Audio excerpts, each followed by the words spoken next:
اعوذ باللہ من الشیطان اللعین الرجیم بسم اللہ الرحمن الرحیم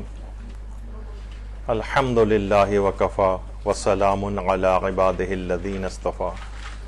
اللہم صلی علی محمد۔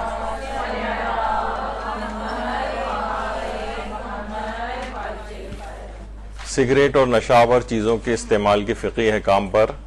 درس نمبر 2۔ پہلا درس سگریٹ اور اس کے جتنے بھی ملتی جلتی چیزیں ہیں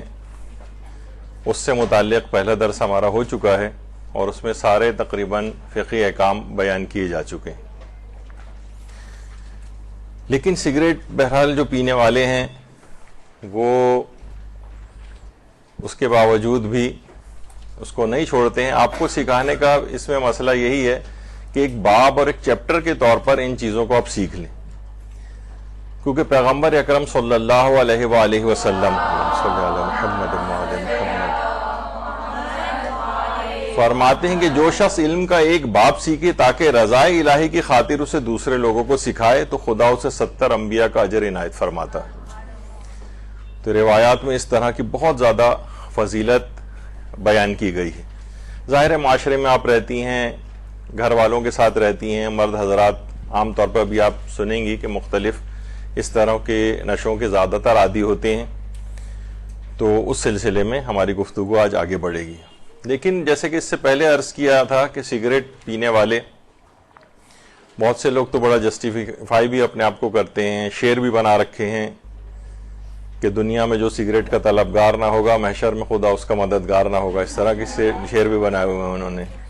لیکن بہرحال یہ کہ یہ بہرحال اس کی خوفناکی جس قدر ہے وہ پچھلی دفعہ ہم نے آیت اللہ ناصر مکارم شیرازی کے فتوے کے ضمن میں بیان کر دی ہے کہ نقصانات بہت زیادہ ہیں۔ پھیپھڑوں کا کیا اس کے اندر نقصان ہوتا ہے وہ بھی پچھلی مرتبہ یہ بات اچھی طرح آ چکی ہے۔ بہرحال خلاصہ اس کا یہی تھا کہ اگر ضرر پہنچنے کا بہت زیادہ امکان موجود ہے تو اس کا پینا حرام بھی ہو جاتا ہے۔ بہت سے لوگ یہ بھی کہتے ہیں کہ جناب سگریٹ پینے سے 8 منٹ عمر کم ہوتی ہے اور مسکرانے سے 10 منٹ جو ہے عمر بڑھ جاتی ہے، تو کم سے کم اگر مسکرا کے سگریٹ پئیں تو 2 منٹ میں کا پھر بھی اضافہ اس میں ہو سکتا ہے۔ تو بہرحال یہ اس طرح کی باتیں جو ہیں یہ اس کی نقصان کو کم نہیں کر سکتی، تو سگریٹ کے سلسلے میں تو یہ بات ہو گئی۔ اچھا، ایک اور چیز بھی آتی ہے کہ بعض لوگ کہتے ہیں کتنے لوگ سگریٹ پیتے ہیں ان کو تو نقصان نہیں ہوتا، ان کو دیکھ دیکھ کے وہ سوچتے ہیں کہ ہمیں بھی نقصان نہیں ہوگا۔ اچھا، نقصان تو پچھلی دفعہ کتنا بیان ہو چکا ہے، 1 کروڑ سالانہ اموات ہو رہی ہیں، یہ نقصان نہیں ہے؟ کتنا بڑا نقصان ہے، 1 کروڑ سالانہ اموات، اور جو بیماریوں کے اندر لوگ مبتلا ہیں ان کی بھی کروڑوں کے اندر تعداد ہے، تو اور نقصان کس کو کہتے ہیں؟ اگر بالفرض بعض افراد ابھی فی الحال آپ کو نقصان ہوتا نظر نہیں آ رہا لیکن کچھ عرصے بعد ہونے لگے گا، وہ کہا جاتا ہے نا کہ ایک صاحب نے کہا کتا ان کا جو ہے وہ بھونکتا تھا، پڑوسیوں نے شکایت کی تو انہوں نے کہا کہ بھئی دیکھیے بھونکنے والے کتے کاٹا نہیں کرتے، تو پڑوسی نے کہا کہ کیا پتا ہے کب یہ بھونکنا بند کر کے کاٹنا شروع کر دے۔ تو اسی طریقے سے سمجھیں کہ فی الحال آپ کو اگر نقصان نہیں بھی نظر آ رہا، مستقبل میں نقصان یعنی یہی سگریٹ کاٹنے لگے گی آپ کو، پھر کیا ہوگا؟ مجھے اچھی طرح یاد ہے ہمارا نیورو سرجری میں ہاؤس جاب چل رہا تھا، تو وہاں پر 4تھے منزل سے ایک بچی جو ہے وہ گر گئی تھی نیچے اور اسے کچھ بھی نہیں ہوا، تمام اس کے سی ٹی اسکین MRI وغیرہ سب ہوئے، کوئی بھی نقصان نہیں ہوا۔ کتنے لوگوں کے آپ سنتے ہیں کہ جناب وہ فلاں چھت سے نیچے گر گیا لیکن کچھ نہیں ہوا، تو کیا اس وجہ سے کوئی شخص چھلانگ مارے گا نیچے کہ بھائی دیکھیں کتنے لوگ بچ بھی تو جاتے ہیں؟ وہ مرنے والوں کی اتنی کثیر تعداد کو آپ کیوں نہیں دیکھتے ہیں؟ آپ صرف چند ایک بچ جانے والوں کے حوالے سے یہ بات کریں کہ بھائی فلاں بھی تو سگریٹ پیتا ہے لیکن ابھی فی الحال اسے کچھ نہیں ہوا، ابھی کچھ نہیں ہوا، بعد میں کچھ ہونے لگے گا۔ اور کیا پتا آپ کو کہ آپ نے جو تصویر آپ کو دکھائی دی کہ جسم کا کوئی آرگن ایسا نہیں ہے کہ جس پر سگریٹ اثر انداز نہ ہو رہی ہو، تو کسی نہ کسی عنوان سے بیماریاں لوگوں کو اس لحاظ سے لگ جاتی ہیں۔ اور ایک بہرحال اس میں ایک سائنٹیفک بھی ایک بات آئی ہے کہ کچھ افراد ایسے ہیں کہ جس میں نکوٹین اندر جا کر یعنی سگریٹ اسموکنگ سے ایک خاص اس کے ڈی این اے کے اندر ایک چینج آتی ہے جس کی وجہ سے ان کے پھیپڑوں کو زیادہ نقصان نہیں پہنچتا ہے، لیکن اور آرگنس کو نقصان پہنچ سکتا ہے۔ آپ تو یعنی لوگ یہ سمجھتے ہیں عام طور پر بس سگریٹ سے لنگ کا کینسر ہوگا، نہیں، اس سے کتنی ہائی بلڈ پریشر، دل کے امراض، دنیا جہان کے امراض، سینکڑوں امراض اس سے جو ہے وہ پیدا ہوتے ہیں۔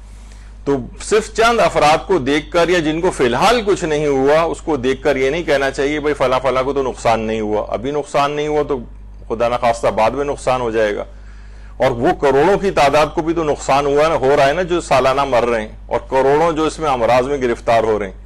تو یہ ایک عام طور پر سگریٹ پینے والوں کے دماغ میں ایک تھنکنگ آتی ہے کہ وہ کچھ ایسے افراد کو دیکھتے ہیں کہ جن کی عمریں کافی ہو گئی ہیں سگریٹ پیتے ہوئے، فی الحال انہیں کچھ نہیں ہوا ہے۔ تو بہرحال یہ نقصان اس میں آتے ہیں۔ اس کے بعد آ جائیے اگلا ایک چیز ہے جس میں مختصراً گفتگو ہوگی ایک لحاظ سے، وہ ہے شراب پینے کا، اور یہ چیزیں بہت آنے لگی ہیں، بہت یہ اطلاعات میں آ رہی ہیں کہ صاحبان ایمان بھی اس کے اندر مبتلا ہو رہے ہیں۔ پیغمبر اکرم صلی اللہ علیہ وآلہ وسلم فرماتے ہیں کہ جب شراب خور مر جاتا ہے تو اس کی روح کو 7ویں آسمان پر لے جایا جاتا ہے، جبکہ کرامن کاتبین اس کے ساتھ ہوتے ہیں۔ تو وہ کہتے ہیں خدایا تیرا فلاں بندہ مر گیا اور وہ نشے کی حالت میں تھا، تو خدا ان دونوں محافظ فرشتوں کو کہتا ہے کہ اس کی قبر کی طرف پلٹ جاؤ اور قیامت تک اس پر لعنت کرتے رہو۔ اور پیغمبر اکرم یہ بھی ارشاد فرماتے ہیں کہ جہنم میں ایک وادی ہے جس کی گرمی اور حرارت سے اہل دوزخ دن میں 70 مرتبہ فریاد اور استغاثہ کریں گے۔ تو آپ سے فرمایا گیا کہ اس عذاب میں کون لوگ مبتلا ہوں گے؟ تو آپ نے فرمایا اس عذاب میں قرآن کو ماننے والے شراب خور اور نماز کو ترک کرنے والے مبتلا ہوں گے۔ یعنی وہ مسلمان ہوں گے، مومن ہوں گے، قرآن کو مانتے ہوں گے،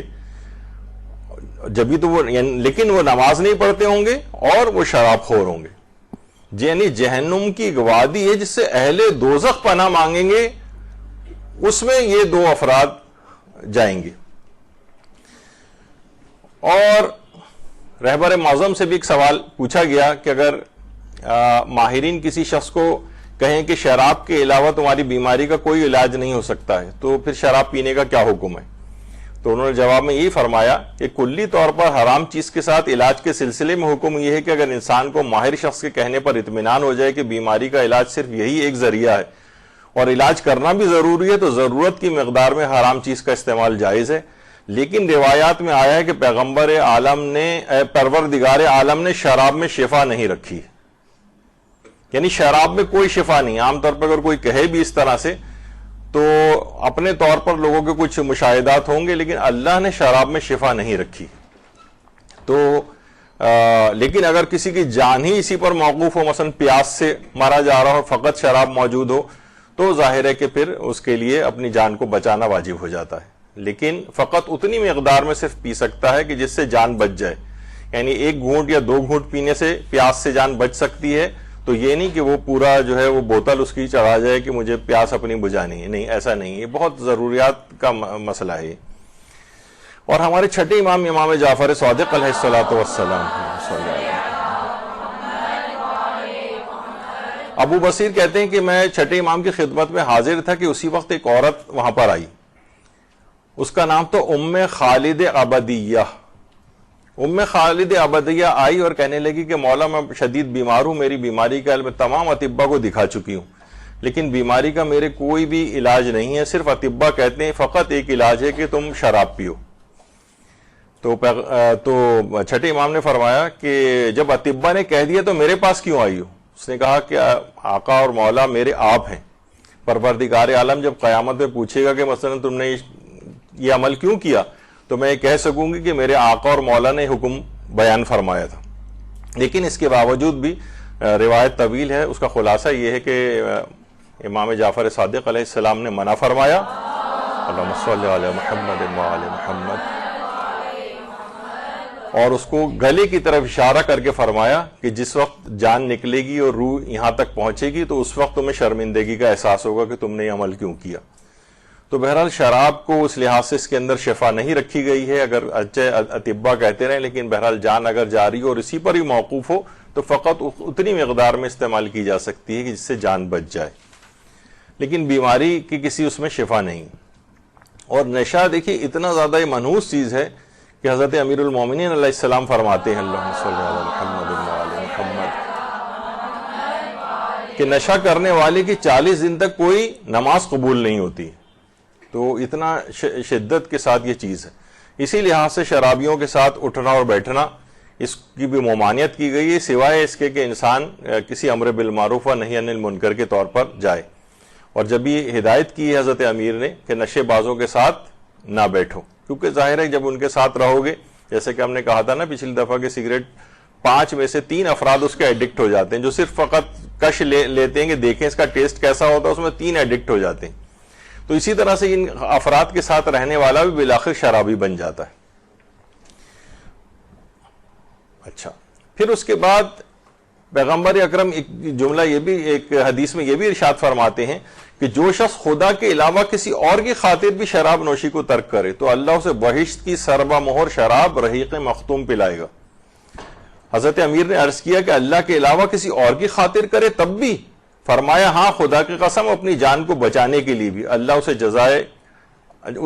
اسے جزا عنایت فرمائے گا. یعنی کسی بھی نیت سے شراب نوشی کو ترک کرے، بس ترک کر دے تو پروردگار عالم اس کو اس کا اجر و ثواب اور جنت کی شراب اس کو جو ہے عنایت فرمائے گا. تو اس حد تک ہے یہ کہ غیر اللہ کے لیے بھی کوئی عمل ہو رہا ہے تب بھی اس میں جزا دی جا رہی ہے، حالانکہ قربتاً الی اللہ ہونا چاہیے. نہیں، چلو اپنی جان بچانے کے لیے صحیح، اپنی بیماری کو کے لیے صحیح، کسی بھی طور پر صحیح تم اس سے اپنا پیچھا چھوڑاؤ. شراب نوشی سے اصل میں بچنے کا ایک عمل بھی ہے. یہ سورہ مدثر کی جو آیات کتاب جو خواص آیات قرآن کریم ہے اس میں یہ ہے کہ اگر زعفران سے ان آیات کو جو سورہ مدثر کی ہیں کسی چیز پر لکھ کر اس کو دھو کر اس کا پانی خالص نیت سے یہ دعا کرتے ہوئے پیے کہ اللہ مجھے اس شراب نوشی کی عادت سے میری جان چھڑائے اور 7 دن تک اس کو شراب نوشی کرنے والے کو یہ پانی پلایا جائے، تو انشاءاللہ اس کی یہ منحوس عادت جاتی رہے گی. یہ خاص اس کا ایک عمل علماء نے بتایا ہے کہ اگر کسی کو شراب نوشی کو ترک کروانا ہو تو اس لحاظ سے یہ ایک اہم چیز ہے. اور بہرحال اسی دنیا کے اندر اگر کسی کو پینا ہی ہے مشروب جسے شراب الابرار کہا جاتا ہے، وہ زمزم ہے. نیک اور پارسا لوگوں کا مشروب یہ ہے، نہ کہ جو ہے وہ منحوس شراب جس کی اتنی مذمت کی گئی ہے. تو اسی دنیا کے اندر یہ شراب الابرار کہا جاتا ہے زمزم. یہ انسان جو ہے اس میں پیے، مومنین کی خاص علامت بتائی گئی ہے کہ وہ زیادہ پیتے. اور اس میں جو سب سے آخری سوال ہے آیت اللہ سیستانی کے فتوے کے مطابق کہ ایسا ریسٹورنٹ جس میں کام کرنے والے کھانے کی میز پر شراب تو پیش نہیں کرتا ہے مگر جن برتنوں میں شراب پی جاتی ہے ان برتنوں کو دھوتا ہے، کیا ایسا کام جائز ہے؟ تو ان کے فتوے کے مطابق یہ جواب ہے کہ ان برتنوں کو دھونا اگر ان برتنوں میں شراب نوشی کرنے یا شراب کو کھانے کی میز پر رکھنے کا مقدمہ اور تمہید بنے تو ایسے ریسٹورنٹ میں کام کرنا جائز نہیں. یعنی ہم یہ شراب کے برتن دھو کر اس وجہ سے یعنی آپ دھو رہے ہیں کہ دوبارہ ان میں شراب پیش کی جائے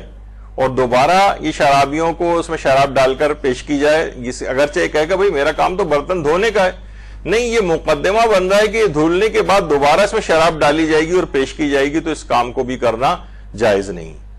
یعنی اس سے آپ اندازہ لگائیں کہ شراب نوشی کا جب بھی بعض روایت میں ہے کہ مفہوم اس کا یہ ہے کہ اگر 70 اونٹ ہوں یا شاید 100 اونٹ ہوں، مجھے ایگزیکٹلی یاد نہیں،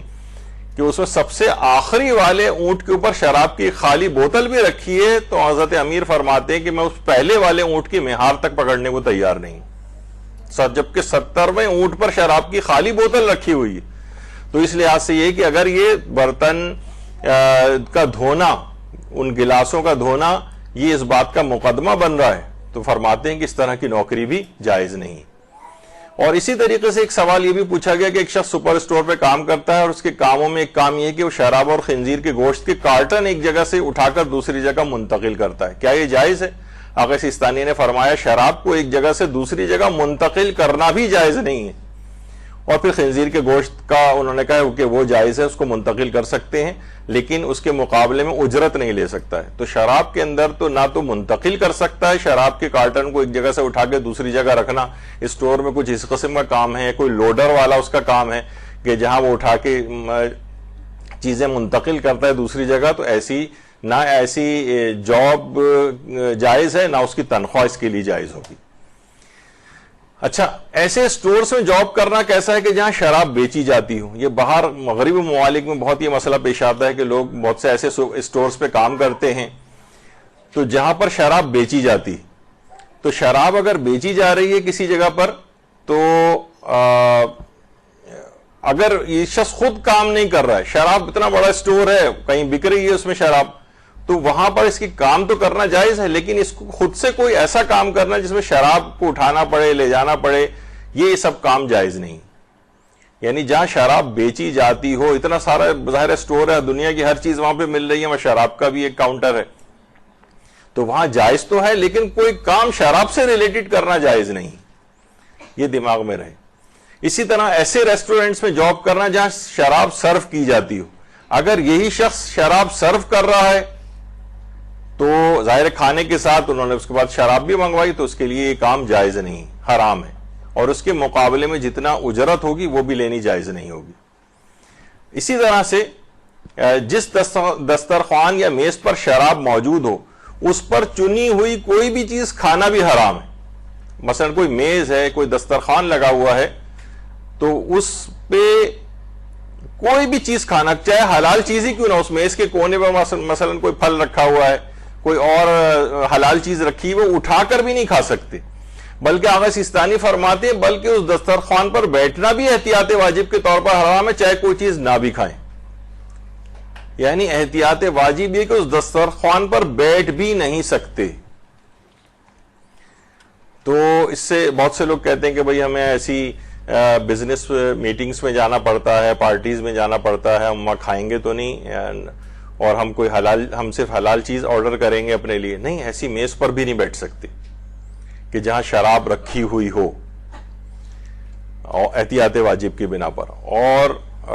کوئی چیز اٹھا کر کھا بھی نہیں سکتے، وہ تو فتوے کی بنا پر حرام ہے، اور وہاں پر بیٹھنا احتیاط واجب کی بنا پر حرام ہے۔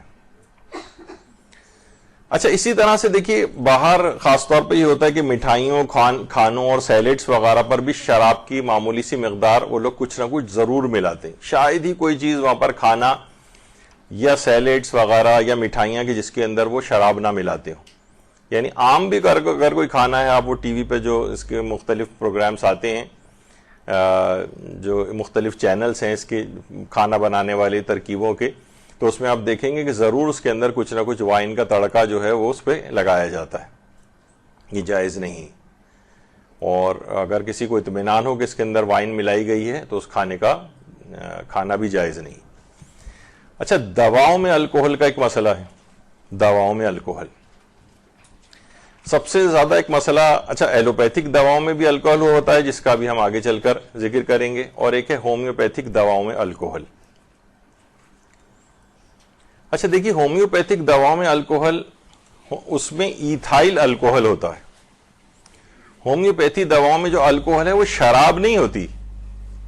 مثلا لوگ یہ ایسا نہیں ہے کہ آپ کہیں کہ اس کے اندر وسکی یا وڈکا یا اس طرح کی منحوس جو نام ہے اس کے، ان میں سے کوئی چیز ملائی گئی ہو۔ ایتھائل الکوہل یہ اس کے اندر ہوتی ہے، اور آگے چل کر ہم اس کا ذکر کریں گے ابھی کہ اس میں کیا ہوتا کیا ہے۔ الکوہل کیوں ہومیوپیتھک دواؤں میں ملائی جاتی ہے؟ وہ اس وجہ سے ملائی جاتی ہے کہ یہ پریزرویٹو کے طور پر ہوتی ہے، پریزرویٹو یا اسٹیبلائزر کے طور پر، یعنی دوا کو پریزرو کرنا ہوتا ہے یا اسٹیبلائز کرنا ہوتا ہے اس کے لیے۔ البتہ اب کچھ ایسے مسلمان ہومیوپیتھس بھی آ گئے ہیں جو کہتے ہیں کہ ہم الکوہل کو نہیں ملائیں گے اس کے اندر، بلکہ اس میں جو دوا کو اسٹیبلائز کریں گے یا پریزرو کریں گے وہ آب زمزم یا عرق گلاب میں کریں گے۔ اب مجھے اس کی سائنٹیفک ایویڈنس وغیرہ تو پتہ نہیں کہ اس سے کتنا فرق پڑتا ہے، لیکن بہرحال انہوں نے کرنا شروع کر دیا کہ ہم کیوں ایک ایسی چیز کو ملائیں جو شراب کی مانند ہے، یہ شراب جیسی ہے، تو یہ آب زمزم اور عرق گلاب کے اندر بھی یہ کام ہونے لگا ہے۔ لیکن بہرحال ابھی ہم جو رائج ہے وہ یہ ہے کہ عام طور پر آپ نے سنا ہوگا کہ اس میں ہومیوپیتھی میں ایک مدر ٹنکچر ہوتی ہے، مدر ٹنکچر جس کے اندر دوا ہوتی ہے اور الکوہل ملائی جاتی ہے، اور اس کے اوپر بھی آپ دیکھ رہے ہیں کہ اس پہ لکھا ہوا ہے الکوہل کانٹینٹ 60%،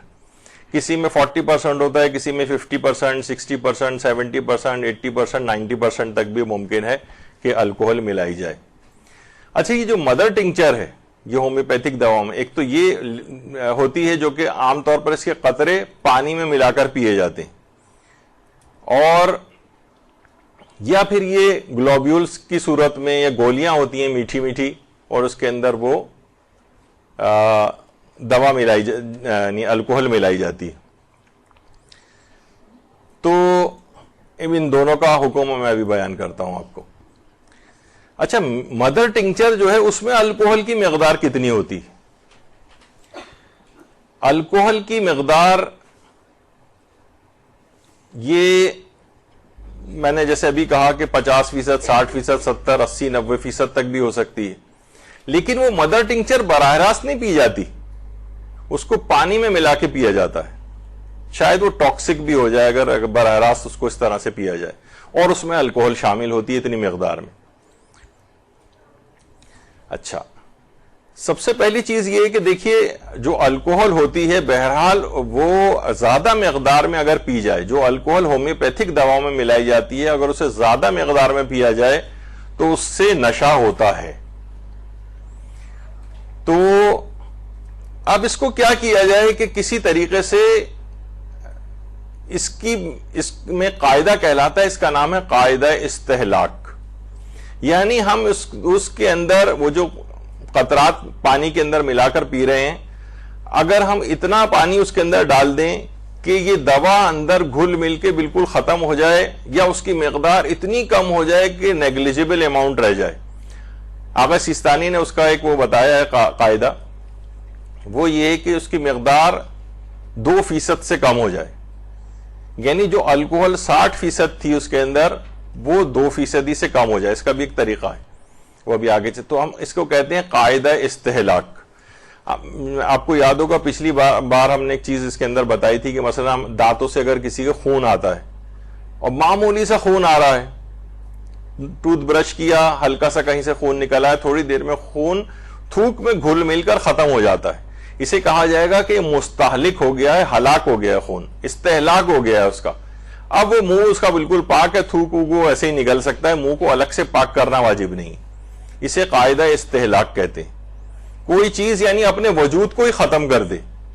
اس قدر معمولی مقدار میں ہو جائے، تو یہ قاعدہ استہلاک ہے. تو یہ ہومیوپیتھی میں کیسے قانون استعمال ہوتا ہے کہ اگر الکوہل مستہلک ہو جائے، یعنی جو الکوہل ملائی گئی ہے اس مدر ٹنکچر کے اندر، یہ اگر ہم اس کو اتنا کم کر دیں کہ یہ نہ ہونے کے برابر رہ جائے. اچھا، اب کس قدر مستہلک ہو کہ وہ جائز ہو جائے؟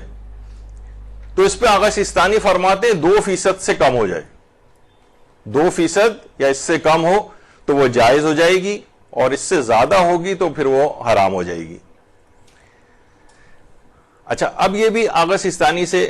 سوال پوچھا گیا کہ آج کل اکثر دواؤں میں، خاص طور پر مشروب دواؤں اور پرفیوم میں جو باہر ممالک سے درآمد کی جاتے ہیں، الکوہل استعمال کیا جاتا ہے جو در حقیقت مست کرنے والا ہوتا ہے. کیا آپ اس شخص کو جو اس مسئلے کو جانتا ہے یا نہیں جانتا ہے اجازت دیتے ہیں کہ وہ ان اشیاء کی خرید و فروخت کرے یا انہیں بنائے اور استعمال کرے؟ تو آغا سیستانی نے جواب دیا کہ ان اشیاء کا استعمال کرنا اور خرید و فروخت بالکل جائز ہے، لیکن انہیں پینا یا کھانا اس وقت تک جائز نہیں ہے جب تک کہ ان میں الکوہل کی مقدار انتہائی کم ہو جو مستی کا سبب بھی نہ بنے، یعنی اتنی کم ہو جائے. اچھا، اب کتنی کم ہو جائے، یہ اب آغا سیستانی سے مزید سوال و جواب کیے گئے. فرمایا کہ سوال ہے کہ کیا تمام انواع اقسام کے الکوہل جو دواؤں میں، سینٹس میں، کریم وغیرہ میں ہوتے ہیں، کیا یہ پاک ہیں؟ ان کا جواب آیا ہر قسم کا الکوہل پاک ہے. الکوہل، شراب نہیں، ہر قسم کا الکوہل پاک ہے. دوسرا سوال، بعض کھانوں کی اشیاء میں الکوہل ملا ہوا ہوتا ہے، کیا ان کا کھانا جائز ہے؟ جواب، اگر الکوہل کا درصد ناچیز یعنی 2% یا اس سے کم ہو تو کھا سکتے ہیں. یہاں پہ بھی یہ نہیں ہے کہ شراب 2% سے کم، کہ مثلا اس میں اگر پانی ملا لیا جائے. تاریخ اسلام میں ایک حکمران ایسے گزرے ہیں کہ جو شراب کو ڈائلیوٹ کر کے پانی ملا کے پیتے تھے، یا وہ جوک کی شراب نبیز جسے کہا جاتا ہے اس میں پانی ملا کے پیتے تھے. بھائی میں نے دیکھے ڈائلیوٹ تو کر دیا اس کو، تو یہ جائز نہیں. الکوہل کیونکہ بذات خود پاک ہے اور وہ شراب نہیں، اس وجہ سے آغا سیستانی فرماتے ہیں کہ 2% سے کم ہو تو اسے کھا سکتے ہیں اور پی سکتے ہیں. تیسرا سوال، ایسی ٹیبلٹ یا سیرپ کا استعمال جس میں 2% سے زیادہ الکوہل ملا ہوا ہو، کیا یہ جائز ہے؟ جواب جائز نہیں ہے، مگر یہ کہ اس میں پانی یا کوئی اور چیز ملا دیں تاکہ وہ 2% یا اس سے کم ہو جائے. تو یہ اس کا قانون آغا سیستانی کا یاد رکھیں، 2% سے اگر کم ہو جائے. پھر ایک سوال ہے، کیا طبی الکوہل پینا حرام ہے، اور اگر علاج کے لیے نہ ہو اور انسان اس سے مست بھی ہو تو کیا حکم ہے؟ جواب الکوہل طبی پاک ہے، لیکن اگر زیادہ الکوہل پینا مستی کا سبب ہو جائے تو تھوڑا سا بھی پینا جائز نہیں. اور یہ والی جو الکوہل ہومیوپیتھک دواؤں میں ہوتی ہے، ان کی زیادہ مقدار پینا، کتنی مقدار پینے سے ہوتا ہے یہ بھی آگے چل کر آئے گا کہ جس سے انسان کو نشہ ہو جاتا ہے. تو جس کی زیادہ مقدار پینے سے نشہ ہو اس کی کمتر مقدار پینا بھی جائز نہیں. اچھا جی نہیں، وہ تو پھر 100% الکوہل بھی ہو تو بیرونی استعمال میں جائز ہے، ابھی آگے آئے گا اس کا بھی. اچھا، یہ جو آغا سیستانی نے اس سے پہلے کہا کہ اگر زیادہ الکوہل پینا مستی کا سبب ہو جائے تو تھوڑا سا بھی پینا جائز نہیں، یہ اصلاً ایک حدیث ہے پیغمبر اکرم صلی اللہ علیہ وآلہ وسلم، ما اسکر کثیرہ فقلیلہ حرام. جس چیز کی زیادہ مقدار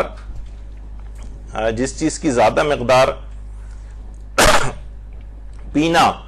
نشے کا سبب ہو اس کی کمتر مقدار پینی بھی جائز نہیں ہے، اور وہ بھی حرام ہے. یہ حدیث پیغمبر ہے، اور یہ کتب شیعہ کے اندر بھی والی حدیث آئی ہے، اور علماء اہل سنت نے بھی اس حدیث کو لکھا ہے، ما اسکر کثیرہ فقلیلہ حرام. کہ ابھی آگے آئے گا، اس کا بھی آئے گا. تو ان کی زیادہ مقدار جس کی پینا سے نشہ ہو اس کی کمتر مقدار پینی بھی جائز نہیں. تو اس لحاظ سے جو ہومیوپیتھک دواؤں میں الکوہل ہوتا ہے وہ بھی پینا جائز نہیں ہوگا، سوائے اس کے کہ استہلاک اس کا ہو جائے، جیسے ابھی آگے چل کر آئے گا. دیکھیے، شراب نجس ہے لیکن ایتھائل الکوہل نجس نہیں ہے. یہ تقریباً سارے مراجع کا ہی فتویٰ ہے سوائے آیت اللہ حافظ بشیر نجفی کے. ابھی آگے چل کر ان کا مسئلہ ہم بیان کریں گے کہ شراب تو نجس ہے لیکن ایتھائل الکوہل نجس نہیں. اور آغا سیستانی فرماتے ہیں الکوہل چاہے صنعتی ہو یا طبی ہو اس کی تمام اقسام پاک ہیں، مگر یہ کہ یقین ہو جائے کہ الکوہل شراب کو تبخیر یعنی بھاپ کے ذریعے اور شراب کے قطرہ قطرہ کرنے سے حاصل ہوئی. اگر ایسا کوئی چیز ہوئی ہے اس کو شراب کو قطرہ قطرہ کرنے سے حاصل ہو رہی ہے تو پھر اس صورت میں وہ نجس رہے گی. یعنی شراب والی چیز نہیں ہونی چاہیے، الکوہل الگ چیز ہے، اور یہ شرابیں جو ہیں وہ خاص طریقے سے بنائی جاتی ہیں، یہ الگ مسئلہ ہے ان کا. تو الکوہل چاہے صنعتی الکوہل ہو جو مختلف یہ وارنش وغیرہ اور یہ اس سے پہلے جو چیزوں میں استعمال ہوتی ہے، یہ صنعتی الکوہل کہلاتی، ایتھائل الکوہل، میتھائل الکوہل. لیکن یہ کہ ان کی تمام اقسام جتنی بھی ہیں سب کی سب پاک ہیں، سوائے اس کے کہ خاص ایک طریقے سے وہ شراب والا جو پروسیس ہوتا ہے اس میں شراب بننے کے بعد وہ نجس ہو جاتی. اس لحاظ سے یہ جتنی بھی لسٹرین ہیں یا یہ ماؤتھ واش ہیں یا گارگلز وغیرہ کرنے کی جتنی بھی چیزیں آتی ہیں ان میں آپ دیکھ رہی ہیں کہ ان میں جو الکوہل کا کانٹینٹ ہے کسی میں 26% ہے، کسی میں 21% ہے، 18% ہے، 14% ہے، 8% ہے، یہ سب 2% سے زیادہ ہیں. ان کا استعمال کیوں جائز ہے؟ اس وجہ سے کہ یہ پاک ہیں. تو ظاہر ہے ان کو پیا تو نہیں جاتا ہے، ماؤتھ واش وغیرہ جو ہے پیے تو نہیں جاتے ہیں کیونکہ پینا اس لحاظ سے جائز نہیں، کیونکہ اس میں تو 8% اور سب سے کم بھی 8% ہے. تو اس کو ظاہر ہے کہ انسان غرارے وغیرہ کر کے یا ماؤتھ واش کر کے اس کو پھینک دیتا ہے باہر. اس کے بعد جو چیز منہ میں رہ جاتی ہے اس کے وہ تھوک میں گھل مل کے ختم ہو جاتی ہے، تو اس کو نگلنے میں بھی اس لحاظ سے کوئی حرج نہیں. تو اس لحاظ سے یہ ماؤتھ واش اور یہ جو اس طرح کے گارگلز وغیرہ کرنے کی چیزیں ہیں یہ آپ کے لیے استعمال کرنا آغا سیستانی کے فتوے میں یا رہبر معظم کے فتوے میں، یہ جو اور مراجع ہیں سوائے آیت اللہ حافظ بشیر نجفی کے، یہ سب جائز ہے. جسم پر لگانے والی دواؤں میں جو الکوہل ہوتا ہے، یہ اس سے پہلے جیسے کہ ذکر ہوا کہ وہ سب کیونکہ یہ نجس نہیں ہے اس وجہ سے جسم پہ لگا سکتے ہیں. اچھا لوگ کہتے ہیں کہ بھائی جب نجس نہیں ہے تو اس کا پینا بھی جائز ہونا چاہیے. نہیں, یہ کیسے ہوا؟ اگر کوئی چیز نجس نہیں ہے, ہر وہ چیز جو کہ پاک ہو اس کا کھانا پینا جائز نہیں ہے. جیسے کہ مٹی ہے, مٹی بالکل پاک ہے, اس کے اوپر تیمم بھی ہوتا ہے, مٹی پاک ہوتی ہے, لیکن مٹی کا کھانا جائز نہیں. تو ہر پاک چیز کا کھانا بھی جائز نہیں. تو اگر کوئی چیز نجس نہیں ہے تو اس کا پینا بھی جائز نہیں ہے. یعنی یہ ضروری نہیں ہے کہ اگر وہ نجس نہیں ہے تو اس کا پینا بھی جائز ہو. جیسے کہ یہی الکوہل, کیونکہ اس سے اس کی زیادہ مقدار پینے سے مستی ہوتی ہے, نشہ آتا ہے, تو اس کی کمتر مقدار پینی بھی جائز نہیں. دیکھیں ہر پاک چیز کھائی پی نہیں جا سکتی, یہ ایک اصول دماغ میں رکھیں گے, یہ اس سے لوگ غلط استفادہ کرتے ہیں. کسی چیز کی زیادہ مقدار پینے سے اگر نشہ ہو تو کمتر مقدار پینی بھی جائز نہیں ہوگی. اچھا, یہ تو ابھی آپ نے حدیث سن لی کہ یہ اس طرح سے حدیث کے اندر آیا ہے. یعنی اس کو جائز کرنے کے لیے پھر کیا کرنا ہوگا؟ اس کا استہلاک کرنا پڑے گا. اس کا استہلاک کیسے ہوگا؟ استہلاک کیسے کریں ہومیوپیتھک دوا کا کہ وہ پینی آپ کے لیے جائز ہو جائے؟ تو دیکھیے, خواہ مدر ٹنکچر ہو, وہ جو آپ نے دیکھا لیکوڈ جو دوا ہوتی ہے جس کے ڈراپس پانی میں ڈال کے پیے جاتے ہیں, اس میں 70-80% بھی بالفرض اگر الکوہل ہے تو اس کے فقط چند قطرات ہی پانی میں ڈال کر پیے جاتے ہیں. اگر آدھے گلاس پانی میں مثلا ملا کر پیئیں, عام طور پہ ہوتا ہے کہ آدھے گلاس پانی میں ملا کر پیئیں اس دوا کو, تو کیا ہوتا ہے؟ یہ ہے آدھا گلاس, ٹھیک ہے. اچھا, اب آدھے گلاس پانی میں کتنے ڈراپس ہوتے ہیں؟ پہلے ہم دیکھتے ہیں کہ 1 ٹی اسپون فل جو ہوتا ہے, یہ 1 ٹی اسپون جو بچوں کو آپ دوا وغیرہ دیتی ہیں, اس میں 5 ml دوا آتی, اور 5 ml 100 ڈراپس کے برابر ہوتا ہے, 100 ڈراپس. اور جو آدھا گلاس ہے پانی کا, اس میں 4732 ڈراپس ہوتے ہیں. آدھا گلاس پانی, اس میں 4732 ڈراپس ہوتے ہیں. اور 2% اگر ہم 4732 ڈراپس کا نکالیں تو 95 ڈراپس بنتے ہیں, 95 ڈراپس. اس کا مطلب یہ ہوا, اور اگر 1% کر دیں 4732 ڈراپس کا تو 47 ڈراپس بنیں گے. اور عام طور پر ہومیوپیتھک دواؤں میں کہ 10 قطرے, 15 قطرے, 20 قطرے, اس سے زیادہ عام طور پر پانی میں ملا کر نہیں پیے جاتے. تو اگر 0.5% بھی ہم 4732 ڈراپس کا کریں تو بھی 23 ڈراپس بنتے ہیں. یعنی اگر 20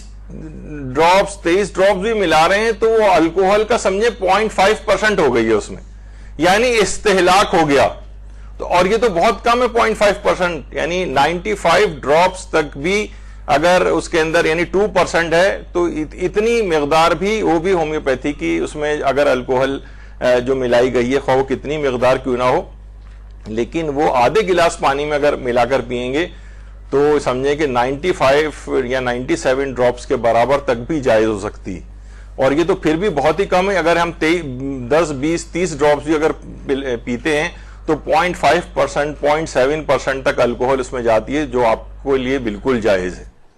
یہ میں نے تھوڑا سا ایک سائنٹیفک ایک اس کے طور پر چیز بتائی کہ لوگ یہ حیران ہوتے ہیں کہ جب معمولی مقدار بھی پینی جائز نہیں ہے اس کی, جس کی زیادہ مقدار پینے سے نشہ ہوتا ہو, تو پھر جو ہے وہ ہومیوپیتھک دوائیں کیسے جائز ہیں؟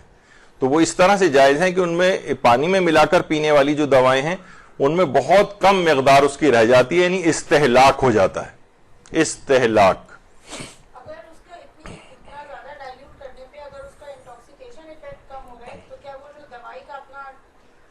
دیکھیں ہم وہ بھی آگے چل کے میں بتاتا ہوں کہ ہومیوپیتھک دوائیں میں پانی زیادہ بھی اگر مقدار میں ملا دیا جائے یا پہلے یا بعد میں زیادہ پانی بھی پی لیا جائے تو دوا پر اس کا کوئی فرق نہیں پڑتا ہے, یعنی دوا کی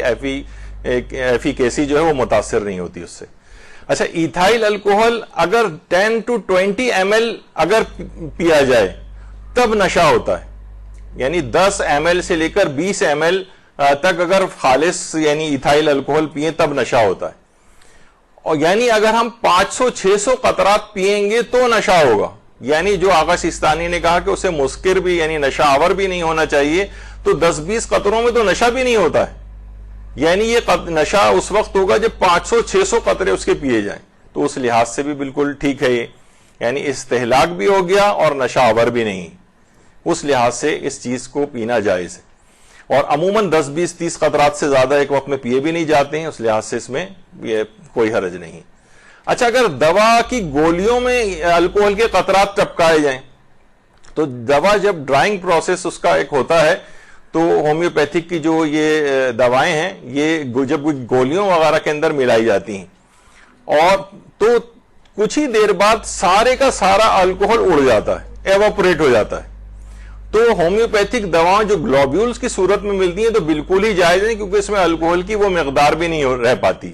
وہ ساری ایواپوریٹ ہو جاتی ہے۔ پانی والی تو پھر بھی ظاہر ہے آپ پانی کے قطرات اس میں ٹپکا رہے ہیں جس میں الکوہل کی مقدار ہے، تو اس کو ہمیں استہلاک کرنا پڑتا ہے، یعنی 2% سے نیچے لے جانا پڑتا ہے پانی میں ملانے کی وجہ سے۔ لیکن جو گولیاں ہیں ان کو ہم استعمال کریں، ان کا تو الکوہل اڑ چکا ہوتا ہے، ایواپوریٹ ہو چکا ہوتا ہے، لہٰذا ان کی استعمال میں تو کوئی حرج ہی نہیں۔ آغا سیستانی کے فتوے میں آیت اللہ حافظ بشیر نجفی، ان کے بھی کیونکہ مقلدین کی تعداد ہے تو ان کے نزدیک ہر قسم کا الکوہل نجس بھی ہے اور اس کا استعمال بھی، یعنی کھانا پینا اس کا جائز نہیں۔ یعنی اس لحاظ سے آیت اللہ حافظ بشیر نجفی کے جو مقلدین ہیں وہ ہر قسم کے پرفیومز، ڈیوڈرنٹس یہ استعمال نہیں کر سکتے، یعنی وہ عطریات وغیرہ کے اوپر جائیں، سوائے اس کے کہ واقعتاً کوئی ایسی بیماری ہو کہ جس میں علاج فقط یہی الکوہل والی دوائیں ہوں اور متبادل کوئی نہ ہو۔ اور یہ آغا سیستانی کا بھی نظریہ ہے، یعنی آغا سیستانی بھی یہ فرماتے ہیں کہ اگر مجبوری ہو جائے، بیماری کا کوئی یعنی کوئی اور علاج بھی نہ ہو، علاج اسی پر ہی یعنی ڈیپینڈنٹ ہو اور اس کا علاج کرنا بھی ضروری ہو، اس بیماری کا چھوڑ بھی نہیں سکتے اس کو ایسا، تو پھر ضرورت کے مقدار کے مطابق جو ہے وہ لے سکتے ہیں۔ یعنی اگر الکوہل کی مقدار اس میں مثلا زیادہ بھی ہو رہی ہے اور آپ اسے کم نہیں کر پا رہے ہیں یا جو اور طریقہ کار ہیں اس کے۔ لیکن آیت اللہ حافظ بشیر نجفی کہتے ہیں عمومی حالات میں نہ تو پرفیومز کو استعمال کر سکتے ہیں جس میں الکوہل ہوتا ہے، نہ ڈیوڈرنٹس کا استعمال جائز ہے، نہ اس طرح کی اور چیزوں کا، نہ ان کو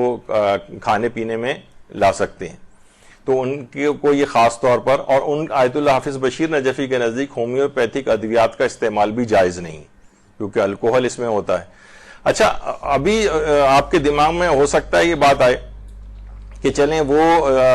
جو پانی میں ڈراپس ڈال کر پیے جاتے ہیں وہ آیت اللہ حافظ بشیر نجفی کے مقلدین نہیں پی سکتے، لیکن ہم نے کہا کہ وہ جو گولیوں کے اندر ہے وہ تو الکوہل اڑ چکی ہوتی ہے۔ نہیں، اس میں ایک فرق ہے۔ آقا سیستانی کیونکہ اس کو نجس نہیں مانتے، اس وجہ سے گولیوں کا استعمال جائز ہے، لیکن یہ ان کو نجس بھی مانتے ہیں الکوہل کو، تو لہٰذا جیسے ہی قطرات اس میں ٹپکائے گئے تھے ایواپوریٹ ہونے سے پہلے، انہوں نے ان گولیوں کو نجس کر دیا تھا۔ یعنی اس کی مثال ایسی ہے کہ جیسے کسی کپڑے کے اوپر پیشاب ہوا ہو اور اس کے بعد وہ کپڑا سوکھ جائے، اب دیکھا جائے تو وہ پیشاب تو غائب ہو گیا اس میں سے، لیکن وہ کیونکہ وہ نجس کر گیا ہے کپڑے کو تو کپڑا نجس ہی رہے گا، اور نجس چیز کا مثلاً کھانا پینا جائز نہیں ہے، لہٰذا وہ گلوبیولز یا وہ جو